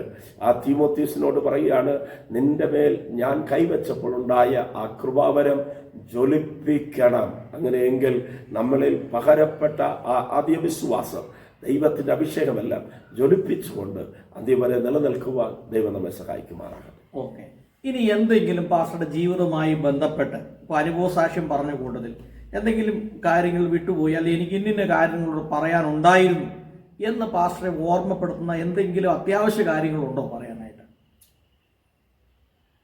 ജനത്തോട് പറയുവാൻ, പ്രേക്ഷകരായി എൻ്റെ മുൻപിലുള്ള ദൈവമക്കളോട് പറയുവാനുള്ളത്, വിശ്വാസത്തിൽ നാം ഉറച്ചു നിൽക്കുക. നമ്മുടെ വഴികാട്ടിയവർ ചിലപ്പോൾ വീണു പോയാലും നാം അപവാദങ്ങൾ പറഞ്ഞു പോകാതെ ദൈവത്തെ ആശ്രയിച്ചുകൊണ്ട് മുൻപോട്ട് പോകണം. 2, ദൈവദാസന്മാരോട് പറയണം ഉള്ളത്, ദൈവദാസന്മാർ വളരെ ശ്രദ്ധിക്കണം. വിളിച്ചവൻ വിശ്വസ്തൻ, അന്ത്യം വരെ നമ്മെ നടത്തും. നമ്മെ വിളിച്ച ദൈവം വാക്ക് മാറാത്തവൻ. എൻ്റെ ജീവിതത്തിൽ ദൈവം പറഞ്ഞ ഓരോ വാഗ്ദത്തങ്ങളും അതത് സമയങ്ങളിൽ നടന്നിട്ടുണ്ട്. എന്നാൽ ചിലപ്പോൾ ചിലത് താമസിച്ചിട്ടുണ്ട്, ചിലത് നടക്കാത്ത ഇതുപോലുള്ള അനുഭവങ്ങൾ വന്നിട്ടുണ്ട്. എന്നാൽ അതെല്ലാം തക്ക സമയത്ത് ദൈവം നടത്തി. നമ്മുടെ മുൻസ്ഥാനം എപ്പോഴും ദൈവത്തിനാകട്ടെ. മത്തായിയുടെ സുവിശേഷം 6-ാം അധ്യായം 33-ാം വാക്യം, മുൻപേ ദൈവത്തിൻ്റെ രാജ്യവും അവൻ്റെ നീതിയും അന്വേഷിക്കുക, അപ്പോൾ ഈ വക കാര്യങ്ങളെല്ലാം, അത് ആത്മീകമായാലും ഭൗതികമായാലും ശാരീരികമായാലും എല്ലാം ദൈവം തരും. എൻ്റെ അനുഭവത്തിൽ നിന്ന് പറഞ്ഞാൽ, ദൈവവേലയ്ക്ക് ഞാൻ മുൻസ്ഥാനം കൊടുത്തു, ദൈവത്തെ സ്നേഹിച്ചു. അതുകൊണ്ട് ഒരു നന്മയ്ക്ക് കുറവില്ലാതെ ആലയ പണിക്ക് വേണ്ടി മുൻസ്ഥാനം കൊടുത്ത് ഞാനും കുടുംബവും മക്കളും സഭാവിശ്വാസികളും ഒരുമിച്ച് നിന്ന് പണിതു. അവരോടൊപ്പം പണിയുവാൻ ഞാനും മുൻപിലുണ്ടായിരുന്നു. അതുകൊണ്ട് കൊറോണ സമയത്ത് ഞങ്ങൾക്ക് മനോഹരമായ ഒരു വീട് ദൈവം പണിത് നൽകി. ആശ്ചര്യമാണ് ദൈവത്തിൻ്റെ വഴികൾ. മക്കളെ പഠിപ്പിക്കുവാൻ ആരോടും പോയി ചോദിക്കേണ്ട വന്നില്ല. അതത് സമയത്ത് ദൈവം പ്രവർത്തിച്ചു. ഒറ്റ അനുഭവം ഞാൻ മാത്രം പറയാം. എൻ്റെ വിശ്വാസ ജീവിതത്തിൽ ധാരാളം അനുഭവമുണ്ട്. എന്നാൽ ഒരു അനുഭവം, എൻ്റെ 2ാമത്തെ മകൻ അവൻ്റെ 10ാം ക്ലാസ് പഠനം കഴിഞ്ഞപ്പോൾ ഒരു 15 ദിവസത്തെ മ്യൂസിക് ക്ലാസ്സിന് പോകണമെന്ന് ആഗ്രഹിച്ചു. ആ 15 ദിവസം മ്യൂസിക് ക്ലാസ്സിനുള്ള ഫീസ് 6000 രൂപ, അക്കോമഡേഷൻ, ഫുഡ്, ഫീസ് എല്ലാം കൂടെ. എന്നാൽ അത് കൊടുക്കുവാൻ എൻ്റെ കയ്യിൽ കാശില്ല. എന്നാൽ ഒരു ദിവസം ആരാണ്ട് വന്ന് കഥകിൽ തട്ടുന്നു. ഞാൻ പോയി കഥ തുറന്നപ്പോൾ അദ്ദേഹം ചോദിച്ചു, ഹാർവെസ്റ്റ് ടിവിയിൽ പ്രസംഗിക്കുന്ന പാസ്റ്ററാണോ? അതേന്ന് പറഞ്ഞു. ഞാൻ പറഞ്ഞു, ഇരിക്കെ എവിടെ നിന്നാണ് വന്നത്? പേര് ചോദിച്ചു. ഒന്നും പറയുന്നില്ല, ജസ്റ്റ് ഒന്ന് കാണാൻ വന്നതാ. ഇരിക്കാൻ പറയുന്നത് ഞാൻ ഉറങ്ങിക്കിടന്ന് ഞാനാണ് വന്ന് കഥകൾ തുറന്നത്. ഇരിക്കാൻ പറയുമ്പോൾ ഇരിക്കുന്നില്ല, കാപ്പി കുടിക്കാൻ ചോദിക്കുന്നു, ഒന്നും പറയുന്നില്ല. ഞങ്ങൾ പോകുക എന്ന് പറഞ്ഞു. എനിക്ക് വളരെ നിരാശ തോന്നി. എന്നാൽ പോകുന്ന സമയത്ത് ഒരു കവർ കയ്യിൽ തന്നു. ഇത് മേടിക്കാൻ പോലും മനസ്സില്ല. ഞാൻ മേടിച്ചിട്ട് പ്രാർത്ഥിക്കാൻ തോന്നി. അവർ കടന്നുപോയി. എന്നാൽ കടന്നുപോയി ചില നിമിഷങ്ങൾ കഴിഞ്ഞ് ഞാൻ ആ കവർ തുറന്നു നോക്കുമ്പോൾ 2003 നോട്ട് 6000 രൂപ കയ്യിലുണ്ട്. എനിക്കിന്നും അറിയത്തില്ല ദൂതനാണോ വന്നത്, ഇല്ല മനുഷ്യനാണോ വന്നതെന്ന്. പ്രിയപ്പെട്ടവരെ, നമ്മുടെ ദൈവം ആർക്കും കടക്കാരൻ അല്ല. ദൈവത്തെ വിശ്വസിക്കുന്നവർക്ക് ദൈവം തക്ക സമയത്ത് സകലതും ചെയ്തു തരുവാൻ കഴിവുള്ളവരാണ്. ഇഹത്തിലെ നന്മയ്ക്ക് വേണ്ടി മാത്രം ദൈവത്തെ അനുഗമിക്കാതെ സത്യസന്ധമായി ദൈവത്തിനു വേണ്ടി നിന്നാൽ ബാലസിംഹങ്ങളും ഇരകിട്ടാതെ വിശന്നിരിക്കും. യഹോവയെ അന്വേഷിക്കുന്നവർക്ക് ഒരു നന്മയ്ക്കും കുറവില്ലാതെ ദൈവം നടത്തും. ദൈവം നമ്മെ അനുഗ്രഹിക്കും. ആകട്ടെ. ഓക്കെ പാസ്റ്റർ, ഇത്രയും സമയം പാസ്റ്ററുടെ അനുഭവ സാക്ഷ്യം കേൾക്കുവാനും മനസ്സിലാക്കുവാനും ദൈവം തന്ന ഭാഗ്യത്തെ ഓർത്ത് ഞാൻ ദൈവത്തെ സ്തുതിക്കുന്നു. ഇത് മറ്റുള്ളവർക്കും ഒരു വലിയ പ്രയോജനമായി തീരട്ടെ എന്ന് ഞാൻ ആത്മാർത്ഥമായിട്ട് ആഗ്രഹിക്കുകയും പ്രാർത്ഥിക്കും. ഒരു വാക്ക് പ്രാർത്ഥിച്ച് നമുക്ക് അവസാനിക്കാം. പാസ്റ്റർ പ്രാർത്ഥിക്കും. Praise the Lord. ദൈവമേ, അങ്ങയുടെ തൃപാദപീഠത്തിലേക്ക് ഞങ്ങൾ കടന്നു.